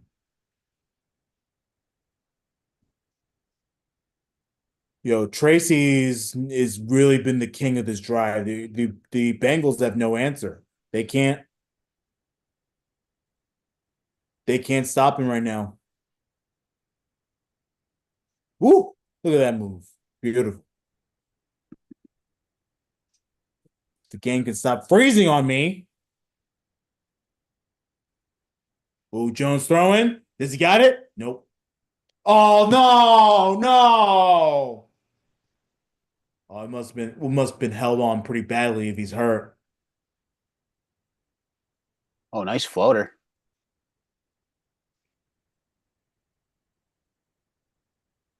Let me see. Placed at the 1 yard line. Yeah. I know why they called it. I just don't agree with it. Yeah, I don't know about that. Yeah. I don't know. It I don't like that call. looks like Slayton's holding on more. Yeah. First and goal at the Shut, 1. They gotta score. shut They're up, Chris definitely up to Collins. 4 Shut now. up, Chris Collinsworth. No, that was not a good call. The Giants got one. They got away with them. Chris Collinsworth, like such a good call. Yeah, Shut up. touchdown. Shut There up, you Chris go. Collinsworth. Tyrone Tracy, the king of this drive. Beautiful scoring drive.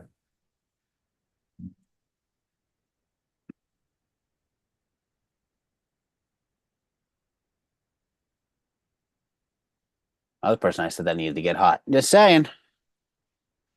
Yeah, man. The I the, mean, the patch man don't know what he's talking about sometimes, but sometimes he figures some gold out.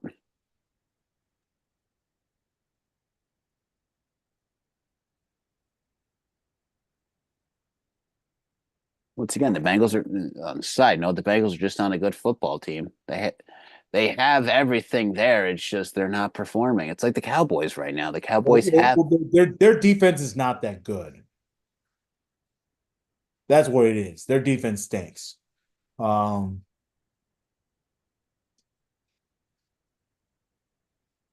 oh, it's the first Giants touchdown and offensive touchdown this year at home. oh my God, it's terrible. Oh, Um, Brian Dale was like, "Yes, my job is saved. yeah, let's go. My job is saved for another set Yeah. of downs." Oh my God. Jack Flaherty, who has done a tremendous job in game one for the Dodgers, has shut down the Mets for 6 innings. The Dodgers have not allowed a run in 30 innings. The record for consecutive scores innings for a team in the postseason is Baltimore in 1966 World Series with 33.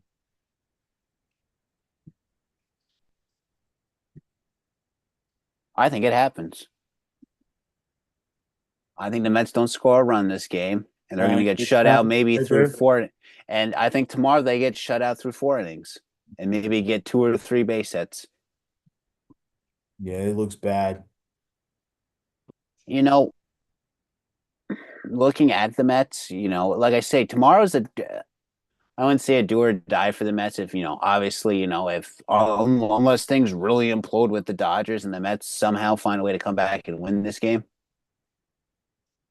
that they have to win tomorrow, or else I think it's over in 4. Yeah. And you know, not to compare them to the Washington Nationals, but if you look at the Washington Nationals back in 2019, they took 2 on the road in St. Louis, and everyone's like, "Oh man, St. Louis will bounce back. They're the better team than the Nationals." The Nationals came home with that momentum Yeah. and said, 2 more games, we're done. We're going to relax for a few days while we wait for the aftermath between Houston and New York. If the Mets go down 0-2, it's all you have to then come home, win 3 at home, and then go back to LA and win another one. And you got to find momentum back home being down 0-2 to try to scrape yourself back up in this series.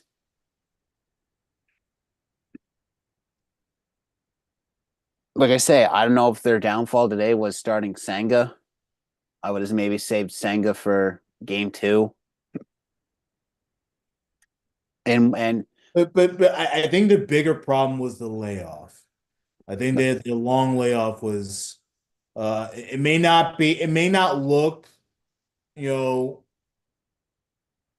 on the base of it doesn't look like it doesn't look bad. I'm trying to get my words right. But it it's a factor. It's a factor. The bats don't look as alive and well as the Dodger bats do. Dodgers played the other night. yeah, they played 2 nights ago. So it's like it does factor in. And you know what? They didn't have to travel that far either. Exactly. The Mets had to travel, East Coast to West Coast for, a day. Yeah. And then if flights get delayed, you gotta, granted you don't have a layover, but by the time you get in, landed, get your stuff, get to the hotel because of LA traffic, Live with your body, man. you are better off, flying out a day earlier, screw practicing at home, come out,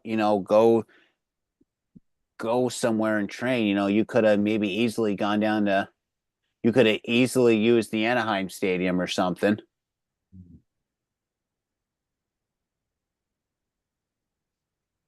Oh, what a floater. A Right. nice catch by Chase. What tremendous. This is why you have Jamar Chase. But yeah, this might be the old Mets fault right now. You could have easily, held a pra I'm pretty sure you could have contacted the Angels saying, "Hey, can we use your stadium for a practice for a little bit? Yeah. We'll throw you X amount of money saying, "Hey, can we borrow your stadium for a couple hours just to get practice? We're going to come out a couple days early. Actually, we're coming. You know what? I would have contacted Anaheim the day after I beat Philly saying, "Hey, we're coming out early." Yeah. Instead of partying, you have your hangover, obviously. But Obviously. yeah, I mean, in hindsight, look, it is what it is. But yeah, no, I mean, no, I'm totally with you. Get used to the West Coast lifestyle. It does factor in. The traveling does factor. Granted, when I go bowl nationals, it's on the West Coast. It's usually fly out 2 days earlier, 2 or 3 days earlier.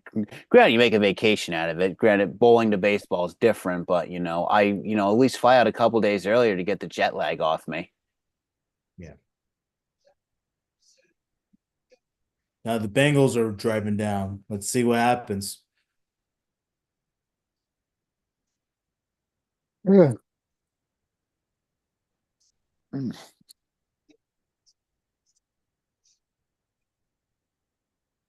Granted, they're down the 20. All right. The 1 yard, for progress stopped. Oh, I fly. Oh, what a catch. Probably the best hit they had so far. The Mets didn't result in a hit, but you know what I mean. Yep.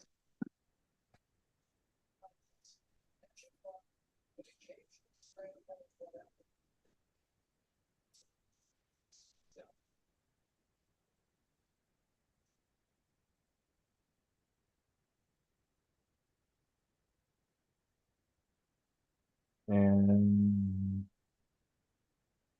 first down, boom, inside the 10. Another flag. What happened now? Oh, horse collar tackle. I can tell you that right now. I just saw it. Winker to right field, no chance. Horse collar tackle.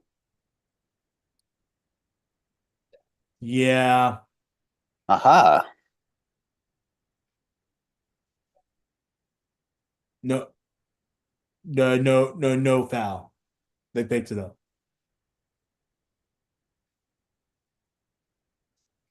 Picking up a lot of penalties tonight. I respect the refs tonight. They're letting them play, picking up a lot of penalties.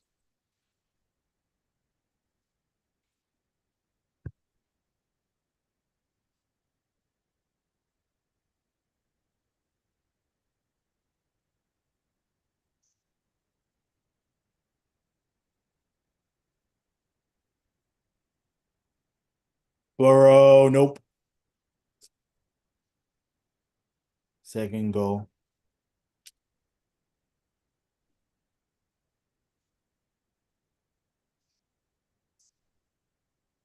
Oh.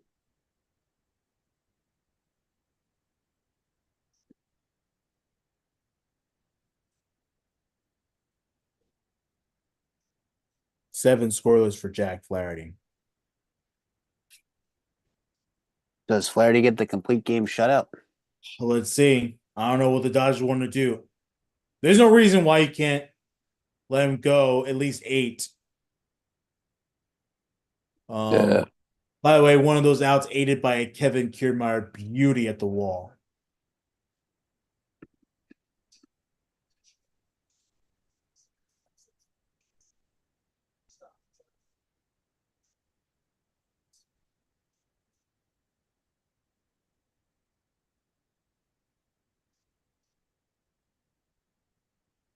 Flaherty's sitting at 98 pitches right now. This is the playoffs, man. Your team's rolling. You don't want to give the Mets any reason to think they can come back in. You want to destroy all their confidence. Bro, touchdown. Easy. Easy. Running touchdown by Flags. Oh himself. no, flags. Come on, let them play. Holding offense.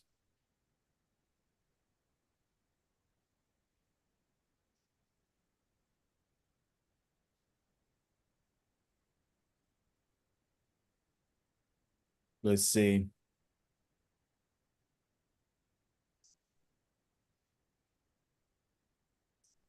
Eh, that's so ticky tack. What?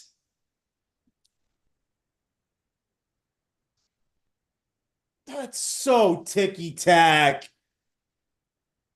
Whatever. Actually, 50 whatever on the Giants was actually going down before because he tripped Yeah. into the other Bengals lineman. Wow. How about Dexter Lawrence?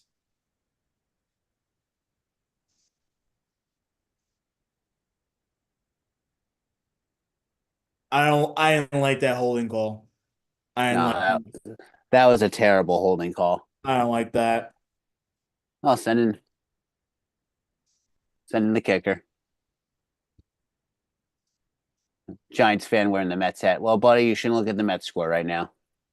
You shouldn't be that happy. All right, they're selling for a field goal. Oh, where's the ooh? Hang on a minute here. Holding. That really should have been roughing the passer too. You can't just throw the quarterback down like that. Let's see. Da-da-da-da. Yeah. That to me Yeah. is Also holding up here too. You're grabbing up at the horse collar too. Hold, yeah. Mm. You might have gotten away with a face mask too. Yeah. I let it go. I'm one of those. Hey, look, if it's too close, like nah. Like Yeah. I'm not really a fan, like I said, of those really close ticky tack calls. Like I just let it go. You know. That holding call, that was not holding. That was not holding. By the way, the Knicks had their preseason game tonight? Do you see this new Knicks broadcaster, Tyler Murray? Looks like a I have not, fucking no. child. God damn it, give me Walt Frazier. Oh my God, he looks like a child. He's gonna be the radio guy on ESPN Radio Knicks broadcast. But like, you know, but yeah, I just wanted to point it out. He looks like a I mean, fucking hey, the Knicks won again today. Granted it's preseason. yeah. By the way, how about Dante DiVincenzo all in his feelings right now? Oh, I didn't hear about this. Oh, look it up, man. He's screaming at the coaching staff. He's like, "You traded me! How dare you! This is what happens when you're on the team." Oh Like, well. yeah, I think he had to be separated from Rick Brunson, which doesn't look very good. Which sucks because him and Jalen when they were high fiving each other and giving each other love, but I don't know.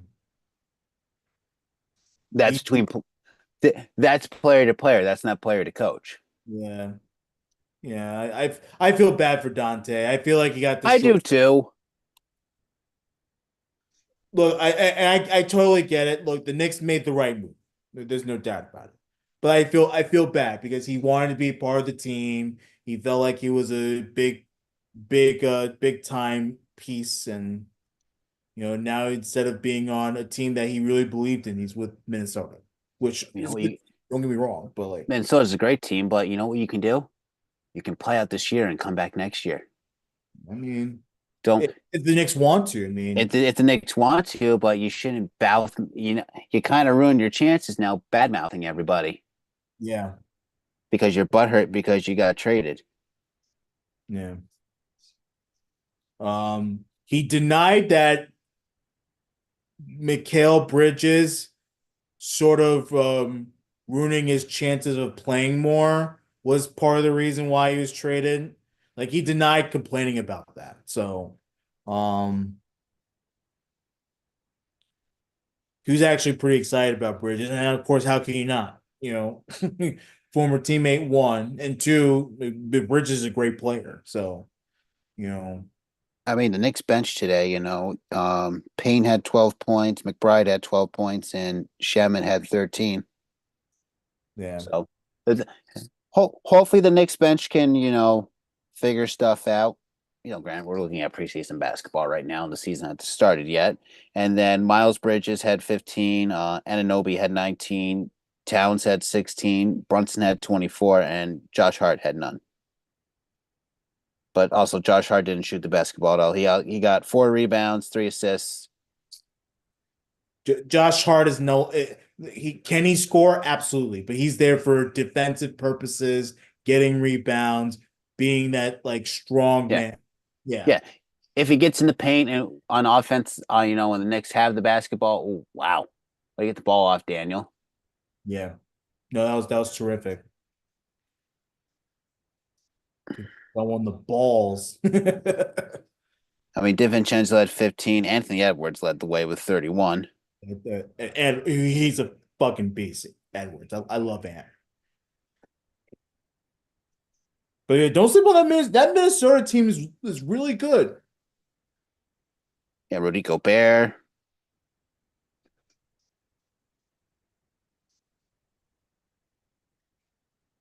And Randall didn't play today, so Yeah, he was using street clothes. But he got a nice ovation, him and DiVincenzo. I don't think DiVincenzo acknowledged the crowd, but I think Julius did. So. DiVincenzo shouldn't have nothing. If DiVincenzo has a problem, have a problem with the front office, not with the I fans. think the problem was with the management and maybe the coaches. It's not with the fans. It's not with his former teammates. It's the business side of basketball. That's what it is. That's what it is. I'll be back in a moment. Copy. Giants in commercial. They're going to the fourth quarter. Giants driving down the field to try to take the lead. The Mets are in the seventh inning, bottom 7. Dodgers 6-0. 1 out. Buto is pitching. Smith is up. 1 on with 1 out. Like I said, the runner's on first base.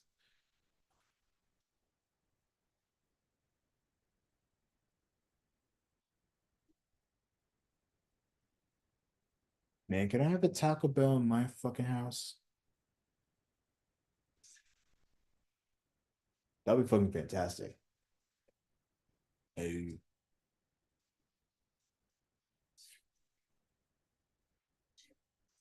Hey, woo.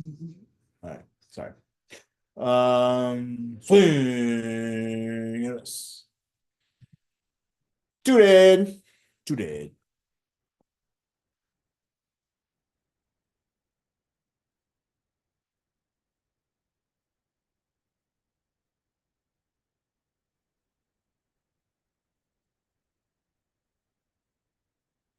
Here comes Muncie.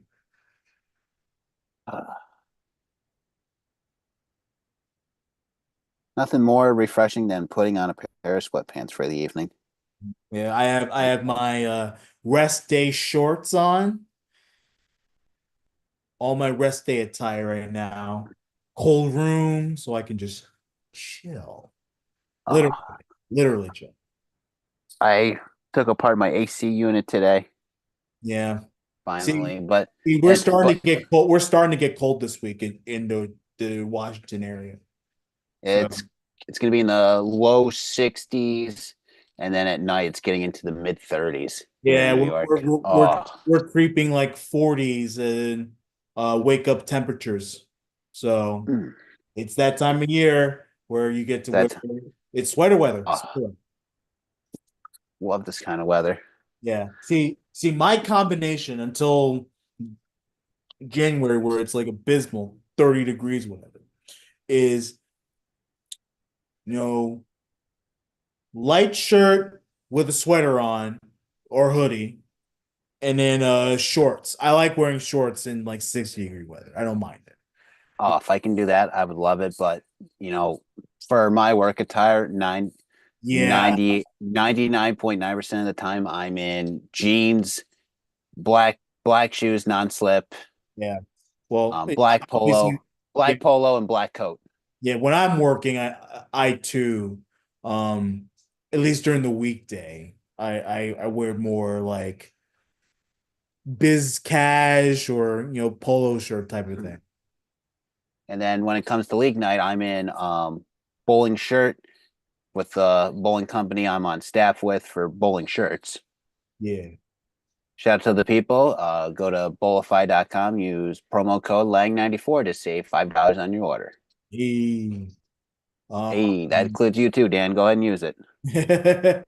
yeah, I And need then, a heavier bowling ball. well, I yes, I still, and we were discussing that off air the other day. Yeah, yeah, but for me, when I'm home on my day off before I go out, grant my day off falls on a bowling night, I'm usually home in sweatpants and in either a t-shirt or a long sleeve t-shirt, just chilling. And then I'll get dressed, put jeans on, and then go on with my day. And then I'll wear shorts too on my day off when during the summer, yeah, just to be in shorts. I love being in shorts. yeah. I If I need could have if I could have 65-degree weather year round, I would be in shorts all the time in a sweatshirt. Oh, no doubt, no doubt. He got the first down. I think he got it. He got the first down. Yeah. Mm, Um. yeah, he got it. He was over the line. But yeah, no. Yeah, no. But during the fall when it's 60 degrees, like I don't like wearing long pants. If I'm just going out for a social event, I'm wearing a sweater and shorts, and I have no problem with that. I I mean, know I people call me crazy, but it's like, look, I've lived in Michigan, man. Michigan, it gets freaking cold over there. I that's a different spent kind of. 2 years of my life at a school right by Lake Ontario. Like, come on now. 60 degrees is nothing. I mean, I went out tonight for dinner. I went in jeans. I went in this long sleeve pullover, and I went out in a beanie. Like it just felt nice to go out wearing a beanie. 'Cause I love wearing beanies too. Like if I can wear a beanie all year, I would be happy. Hey, look at Pat Sajak living his nice little retired life. Pat, I would like to solve the puzzle. Jimmy Kimmel on the Mets, Ken Jung, Jason Bateman, all those people, all the Pat, celebrities. Pat, I would like to solve the puzzle. The Mets suck. No But offense, Pat Marcus, Sajak, I really. didn't realize Pat Sajak still had Celebrity Wheel of Fortune that he was still on. I think he has like a couple more episodes. Hey, I will say for Wheel of Fortune, Seacrest was the best option. The Oh, 100%. It, 100%. it may not be the best, but the show is more lively. Like it's definitely targeting a more younger audience for sure. It was just like when Jennings finally took over for Jeopardy. Yeah, It was the perfect person to take yeah, over. and it should have been the guy from the beginning too. I agree with that. Yeah. It should have been Jennings from the beginning. Granted, I guess you say they wanted to test the waters with other people, but Jennings is the most fitting. Well, they tested with so many people. They had um so many different guest hosts, including my quarterback. Um, And my former quarterback, but no, like but yeah, Rogers hosting wasn't bad. it wasn't. It wasn't. They also had like what was it, LeVar Burton, who wasn't terrible. Like they had so many guest hosts, but all of them, Ken Jennings was the best. It was not even close. They ended up going with the old EP who, had his own issues outside the fucking uh Jeopardy stage and stuff. Um, but yeah, man, no, it was the right move. And look, I respect Mayim Bialik. I think she did a admirable job. I I try, agree. I gave her credit, but she's boring. She's boring. So Ken Jennings was right. But no, I love Seacrest on Wheel of Fortune so far. May not be the best. Obviously, look, he has big shoes to fill in, but it's definitely Absolutely. targeting a younger audience, which is something that is very refreshing. Giants still trying to drive down the field. Good Doing nothing. play by the Bengals. Can we stop with these dugout interviews late in the game? Like, who cares? I wish the dugout interview would not happen at all. Thank you. Giants to tie the game, 47-yard try. Up and no good. No good. Yikes. Womp womp.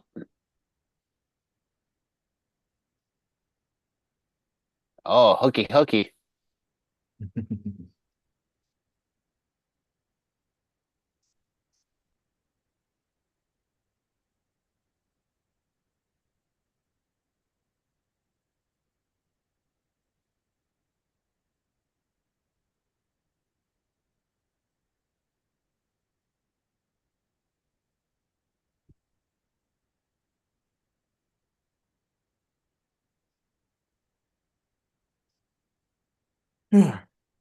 Mets game's winding down.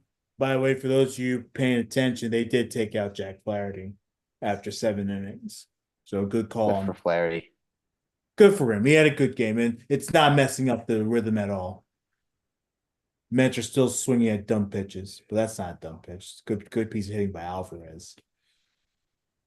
All right, Mets got 2 runners on with 1 out.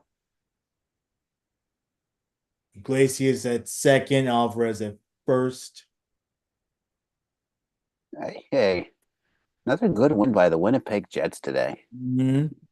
Yeah, 3-0 man. on this 3-0 on the season, man. By the way, I'm looking at the Anaheim Ducks and their new jerseys. They brought back the original logo, which I love. It's orange. It's not quite the original Mighty Ducks, but it's close to it with the logo at least. So Yeah, that holding their own against Vegas right now, 1-1. yeah, Scores 1-1. that was a terrible miss by Greg Joseph. Edmonton not looking good right now either. Yeah. Your Oilers, through 3 games, have given up 15 goals so far.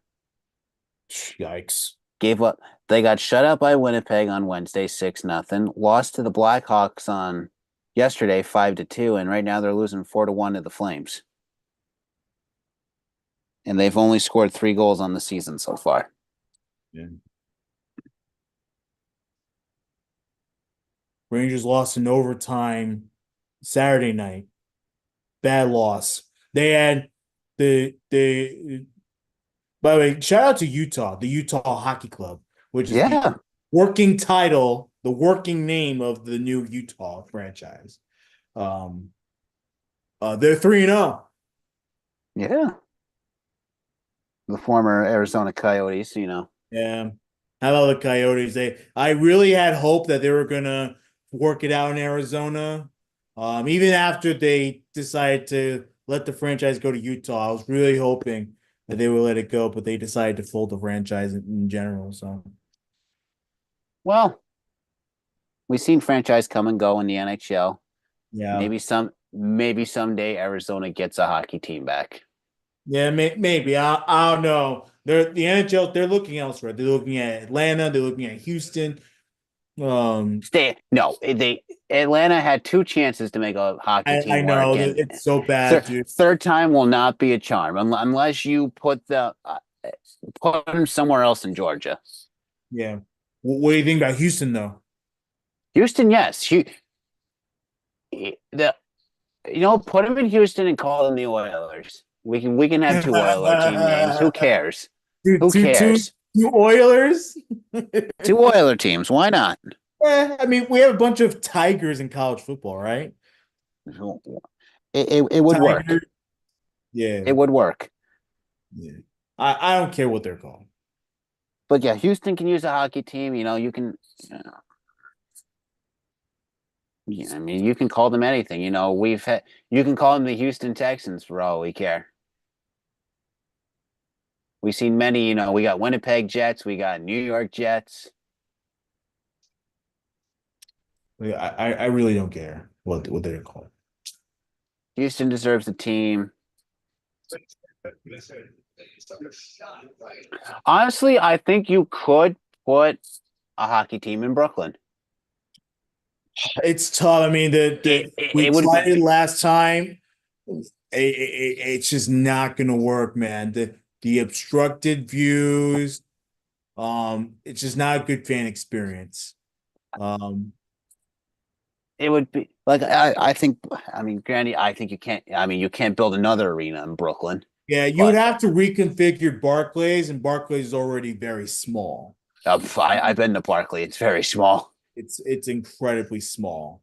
I It's don't know, it's man. very small and very steep. Like they I was. tried it. They tried it. They tried Yeah. hockey, you know. I mean, like I say, like you know. I mean, mate, and no, that wouldn't. You know what? It might revitalize the city, but maybe Reno. That's not terrible. You could maybe put a hockey team in Reno. Okay. I mean, to compete with the Golden Knights, Yeah, you know, it it, it's it, not a it, terrible idea. it could be it could be like a little cross. You know, it's granted, you know, it's a couple hour, it's an hour flight, I think, or I forget the flight time between Reno and Vegas. But regardless, you know, it could be like a little crosstown rival, almost cross state rival, Yeah. I mean, across the state rival. my only concern about Reno is the sponsorships because a lot of it is also like sponsors too. You know, like what big business can drive you. Like that's one of the issues they have in like St. Louis or Kansas City or Buffalo. You know, they can only do two professional sports franchises because there's just not enough sponsors in the area to drive up everything. I mean, you got General Mills in Buffalo, but that's about it. With that, But I mean, Buffalo, I think maybe one day we'll get an NBA team. that wouldn't be terrible. I would support that. I want a Buffalo baseball. They had plenty of chances to get a baseball team I mean, before cities got bigger in America. yeah, the Bisons are very successful up there. Yeah, The as a matter triple A affiliate of the Blue Jays, I think, or maybe might be another team now. I can't remember after I believe it's still the Blue Jays. it might Yeah. after the baseball realignment of minor league teams. But regardless, you know, Uh, the, uh, uh, excuse me. I mean, can you put another team in Canada somewhere? Vancouver. I mean, the Canucks are still up there.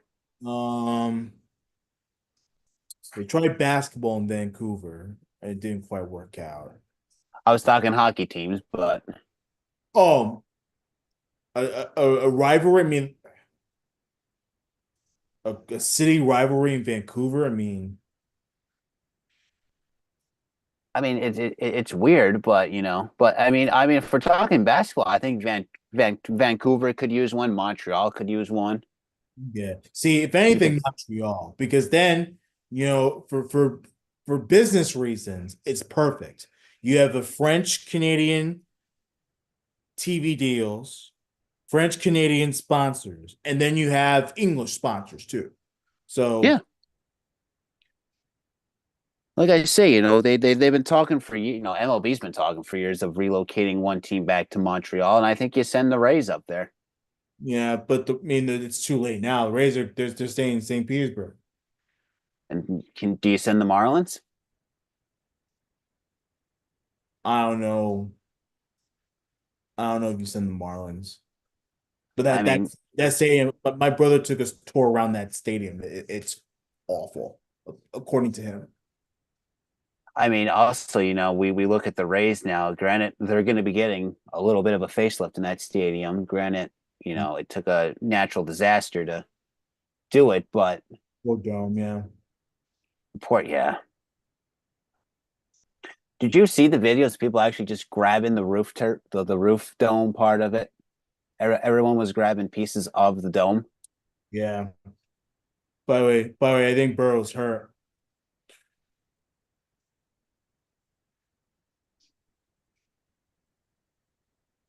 Oof. Giants driving downfield again. Let's see if this can result in another score. I don't know. Kike Pouring Hernandez it. up in the last of the eighth. Base hit. Easy.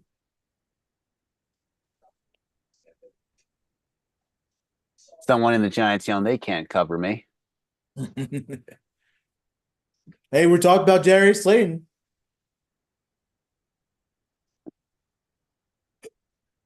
Bill, if the Giants not winning, you're welcome.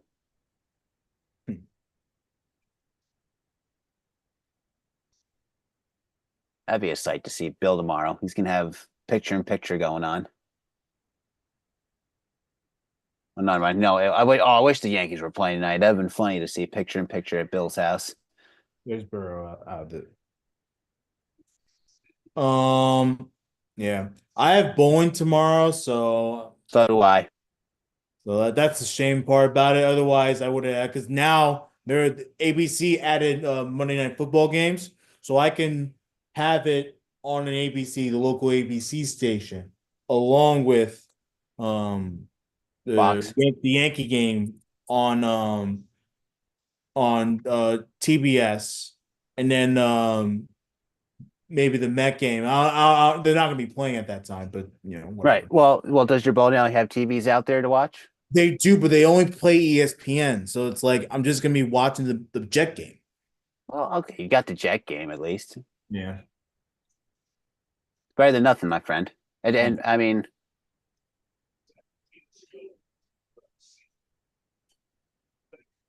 By the way, 160 today. I was really proud of that 160. hey, Took advantage. So I'm still trying to figure out the difference between dry lanes, like you know, dry lanes and oiled lanes. yeah. All Like, right. how do you know if it's dry? How do you know if it's like All oil? right. So generally, we'll give a little history lesson to the fans out there for bowling. In my years of bowling, we'll go with. Yeah. If it's dry lanes, your ball is going to hook a lot earlier. Yeah. Like before, like if they're really dry, your ball's hooking before the arrows floater down the field, incomplete. Yeah. But if the lanes are oiled, your ball's going to go a little bit longer down the lane, then it's going to snap in the back end. Yeah. See, I think that's where the lanes I was out. I was at a bolero. But by the way, how terrible was business? Bolero. Shout out to Robert Mills out there down in Florida. I hope you hopefully got powered back. One of my great buddies down in Florida. He despises All Bolero. people, yeah. By the way, but yeah, no, I was at a bolero, and it was the balls were curving as soon as it got onto the lane. So That I means was there's like, no oil. Those lanes are bone dry, basically. oh yeah. So I had to basically, I don't usually throw my ball, but I had to throw my ball. Oh, you're lofting it. I love lofting. I don't Yeah, loft. I yeah. don't loft though. It was that's what got me the 160. Um, but yeah. I'm still Well, I'm still trying to get. I'm trying to get there. you'll get there. Rome wasn't built in a day, my friend. Yeah. I went Friday during the league. I went 248, 259, 279 for 786. Nice. I made a lot of money that night.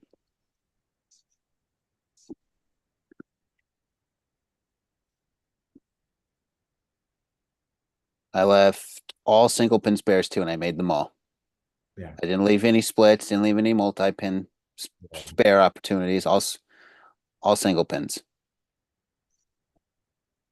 I left two. I had two pocket 9 pins. Let's see what I have. I had two pocket 9 pins, a pocket 8 pin, a 6 pin, and three pocket 7 pins. Nice. Yeah. I'm still trying to work on my right side spares, which have not gone well.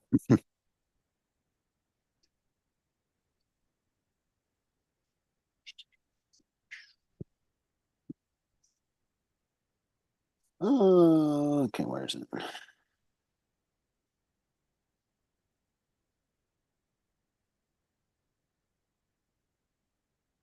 What are the Giants doing? Oh, the Giants gonna giant. Watch. Oh my God, Turf Monster.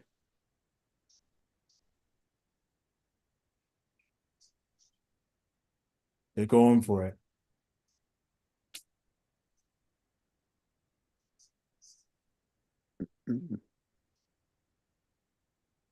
I'm on a Linkin Park binge patch. Ooh, I love their new album. I don't know about you. did the new album come out already? Well, the new couple new songs that's Couple out. new songs. Yeah, not their album. I'm sorry.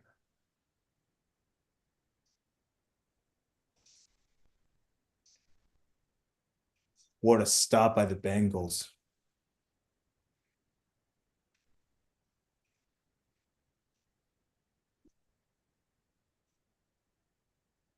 That's huge.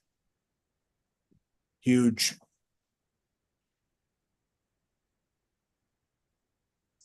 The Emptiness Machine is a Oh, banger. that's great. Oh, that is a banger. That's an Danny, earworm. I'm replaying that every day, man. I also sent you a text. I sent you an app I use for bowling. Okay. Cool. It's called Pin Pal. It's all the bowlers out there. Use it. You can track all your stats. $8 in the app store, I think still. Don't hold me to it because I've had the app for 10 years already. Yeah. And it tracks all my stats. It lets me know how many, actually let me see if I can pull it up on my phone. Where is it? There it is. Boom.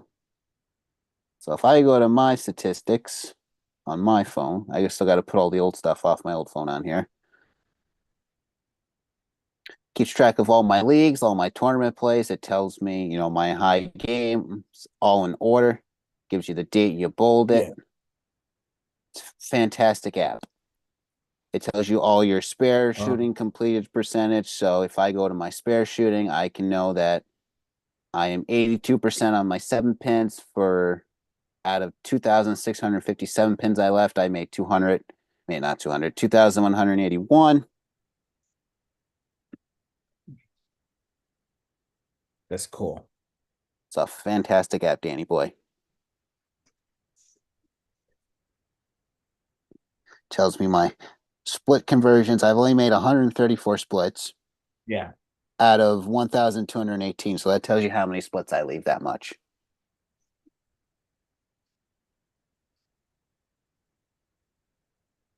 For 2,000, since This I've very interactive app. the person that designed this over the years has improved it. I wish he would do a little bit more. I might contact him suggesting a few things. Yeah.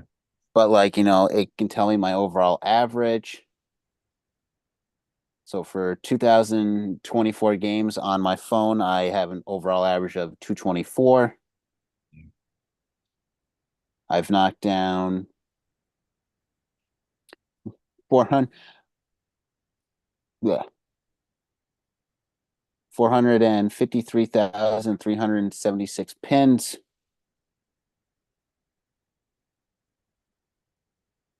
I can let you know that my lowest series was a 465 back on April 3rd, 2023. That was probably a national series when I was at Bowling Nationals. But yeah, fun app. I could tell you my average by game.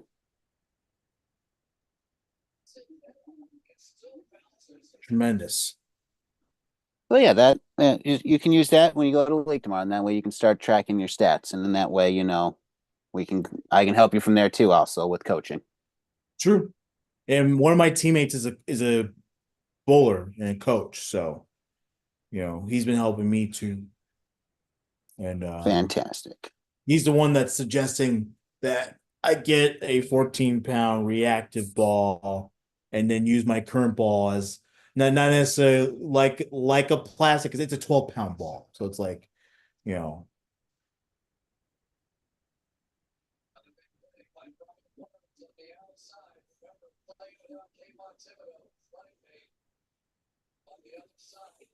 Yanks and Guardians game one on Monday night. How about the Guardians on Saturday closing out the Tigers?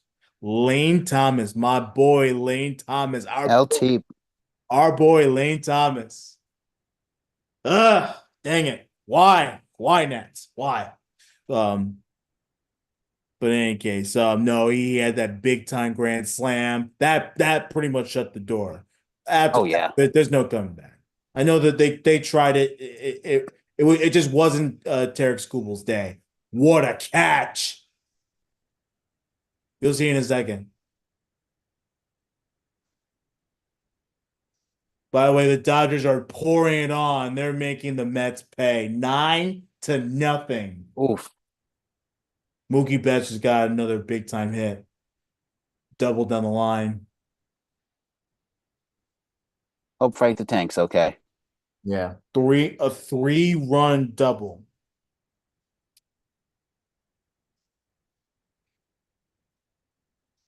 And he's dancing on second base, rightfully so. Hey, hey, hey. Oh no, another fumble! Get the ball! It's down to no! You'll see in a second.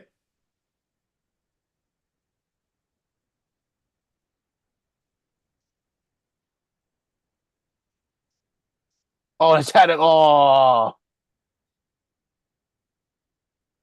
Oh no, Giants. No. They had like a trillion chances at it. It was right in the palm of their hands.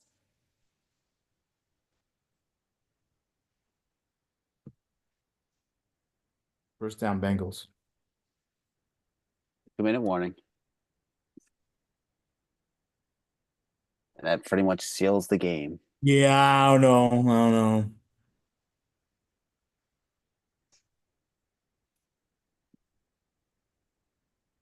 No, might have been a sad day in fantasy for me, but on a positive note, I moved to 6-0 in one league.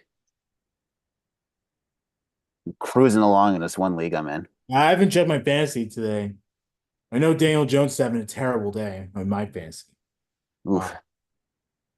He's got to be. I mean, I'm I'm gonna shout out win to my yeah. shout I'm out to gonna Eric win. Ford who did not pay attention today. Yeah, yeah. Let's see. I'm winning 133.7 to 55.6. My team's looking bad. Daniel Jones didn't do anything. Tyler Boyd didn't do anything. All my defensive players. Well, Quinn Williams hasn't played yet, but yeah, it's not a good day. It's all good. It was I mean, I in think you're this one league where I have Daniel Jones. It was going to be a bad week anyway, but yeah, Field didn't perform.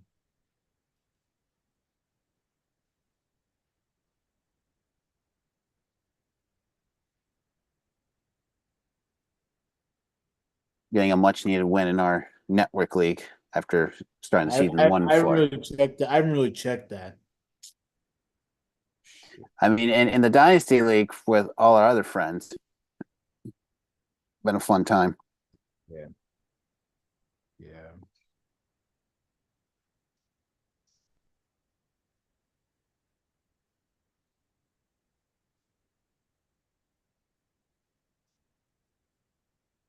Wait, is that true? Zach But Moss gave me a -13. yeah, because you lose points for a fumble, and then if you don't recover the fumble, you lose even more points. Shoot. I'm That's projected that. to win, but man. That's why you know what, for my leagues, I make it a point to, make your put if you draft that player, you better know you're making sure you're drafting a good player, not someone that's gonna huck up the football. Yeah. Yeah, in the Dynasty League, again, like I said, no, it was not going to be a good week anyway. All my best players are out. It is what it is. My team is not doing bad. It's just Uh, my players are getting hurt during the game, and then I lose points. well, Like I, I lost Aiden Hutchinson. What looks like for the year. I mean, for my IDP players, I had Bosa. Bosa got me 3.5. Oh, what the hell is his name? Bobby O from the Giants got me 9 points. Okay. Quade Walker got me 14 in, and then Boyd on Chicago got me 7. So like my defense showed up, and then on my bench I had Romeo Dobbs 20 points. And the tight end out of Cleveland got me 8. Like Singletary got 4.5 on my bench. Like if I started Romeo over, let's see here. Over Calvin Ridley, who didn't even get me a point today. Right. But also that's like you're trying to think on for fantasy, you're trying to think, okay, I know this player should do good against this team, but then this player should struggle against this team. Yeah. I mean, Ooh, game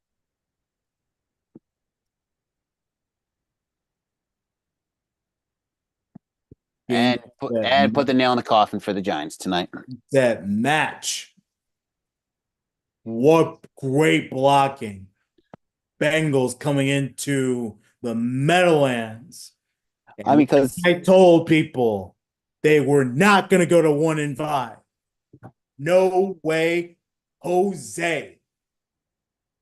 and then for my good for the Bengals not starting the season 1-6 or 1-5. I mean, Horrible. 1-5. But back to fantasy, my 3 quarterbacks in this league is Jaden Daniels, Baker, and Geno, and it's like it was a tough decision. Not to, I'm kind of glad I didn't start Geno this week because I think Geno only got 15. So I did make the right move because Jaden Daniels has been playing good football, and so has Baker. Granted, Baker today 4 touchdowns, 3 interceptions.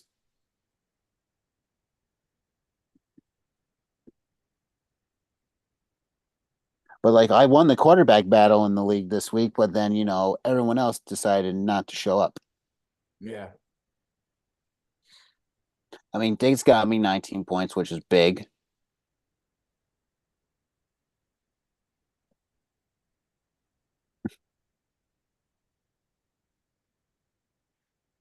Like I'm very happy with my dynasty team doing well so far. It might. Yeah, good for you, man. Man, Granted, I'll be 2-4, where I should maybe be 3-3 because I lost last week by minuscule points. I lost by I think a point and a half. my dynasty team is going to fall to 2-4. That's the sad part. From last week's report, I scored the third most points in the league, and I lost.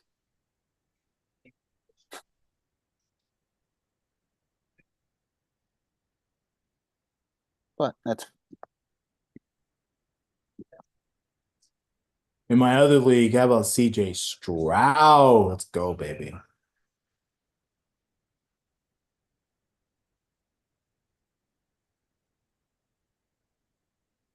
Technically underperformed based on expectations, but still did enough for me. And Baker Mayfield did way better than expectations, as he should.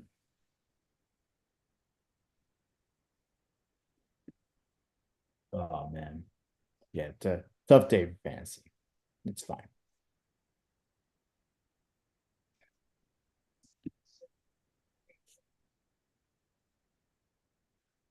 all right. We're in the top of the ninth for the Mets. They're down Yeah, 9-0. this game's a wrap. Acuna, Luis Angel Acuna is up in garbage time. He'll be the next star in the league. Fly ball. Oh, that was a blooper, actually. One dead.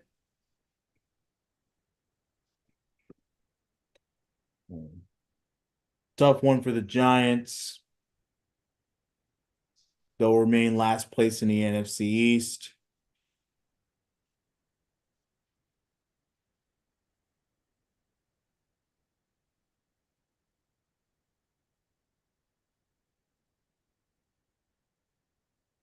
Dodgers on a single postseason watch. They surpassed the Athletics, 74 Athletics, who went 30 scoreless innings without giving up a run. Yeah, and then the Baltimore Orioles, I think, still have that 33. 3. in 66. So they can tie it right now if the Mets do not get a run. Yeah. Polar Bears up. Inside.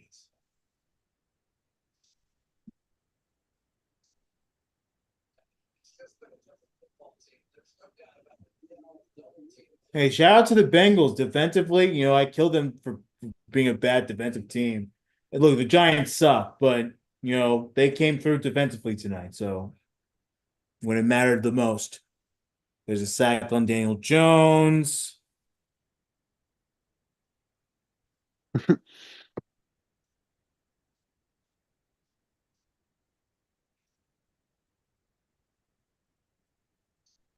Rifkin will not be doing a reaction tonight. Yeah. I thought he would, but it's okay. He's He'll do, tired. he'll do a recap eventually. Eventually. I'm sure Mark's already in bed with the phone off, covers over his head, and he's crying. He ain't watching this debacle. Well, if he's a true Met fan, he's watching till the end. Yeah. I don't know. I don't know. Like, just something about watching your team lose badly is like, it's not soothing, but it's very therapeutic. It gets you thinking a lot. What you thinking? It's like, is the manager wrong in the situation? Do we need to trade this player? Get rid of this player? Maybe we should go out and get this player. No penalties, guys. The game's over. Game's over. In any case, but yeah, no, it gets you thinking a lot. You sit there, you meditate, and you know, okay, 2-2, count to Marte. They win 8 2/3, scoreless. They're gonna get shut out. A game one shutout. That's not in the cards for the Mets. Swing and a miss. There it is. 9-0. Final score. Mets only get 3 hits. 33 consecutive scores inning ties the MLB record 1905 Giants. That's what they say. 33 consecutive scoreless innings ties MLB record, 1905 Giants. 13 with 3 consecutive shutouts in postseason history. 05 Giants, 1905 Giants, 1966 Orioles. Okay. 13 with 3 consecutive shutouts in a postseason in history, 1905 Giants and 66 O's. Well, you know what? I think that inning streak's going to be set tomorrow. Yeah. The Mets are mad, as they should be. Well, hopefully this is a wake-up call for the Mets to get themselves ready to come back home. Yeah. Giants midfield, Lord, they garbage need time. Lord, do they need it, bro.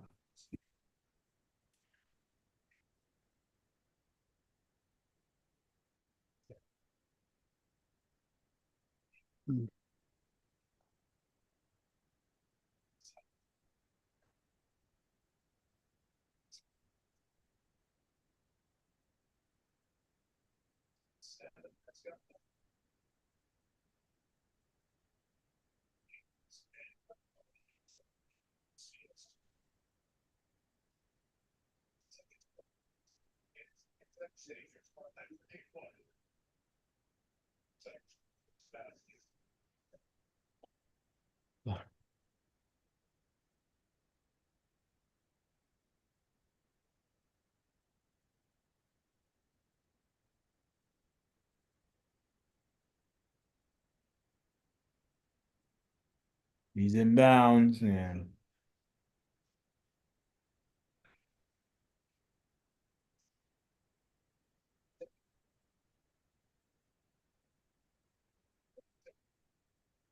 they're gonna go for a field goal. Giants trying to make a miracle comeback.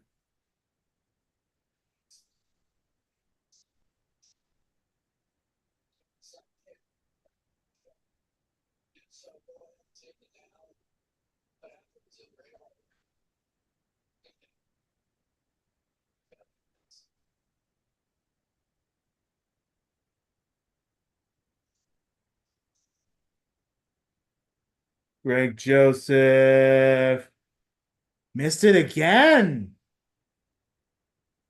Womp womp. Well, I know kicker's getting cut tomorrow. Oh my God. And it's not the Packers kicker, maybe. It's Just gonna be the adding Giants kicker. Yeah, adding to the misery, bruh.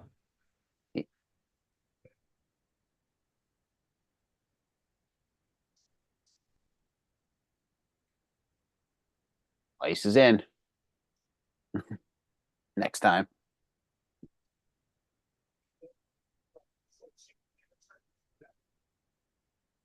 All right. Couple kneel downs. Folks.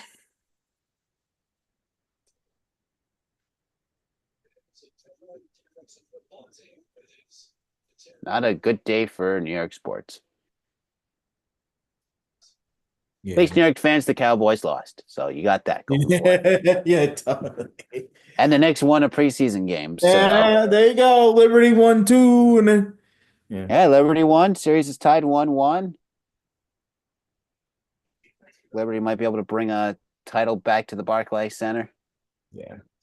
Because it did. I didn't realize I didn't realize they left MSG for Barclay till like last year when they made the And no, playoffs. they've had several detours. They had MSG, then they went to the Prudential Center, back to MSG, then Dolan treated them like shit and sent them to the Westchester County Center to play where high school players play. Back then, the WNBA was not as popular as it is now. Mhm. Then they were bought by billionaire Joe Tsai, who owns the Nets, and then that's when they started going to Barclays. Well, good for them. Yeah, and they're better off because Oh yeah. teams are better. The fan base is obviously more electric.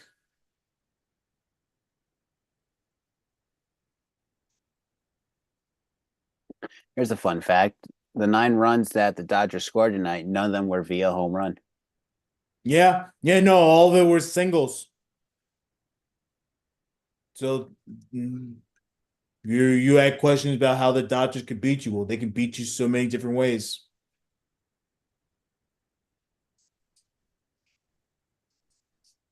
Yeah. Mm.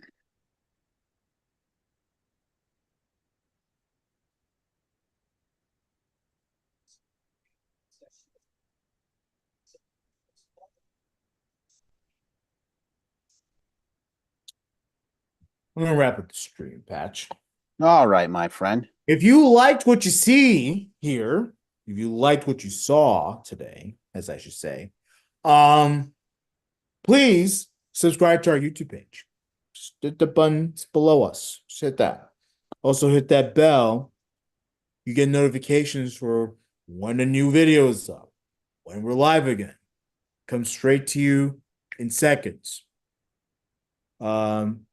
Comment on our YouTube videos. And like I said, subscribe to all of our podcasts. We're on many podcast platforms. Log on to our website and our social at S Insanity Real, X and Facebook.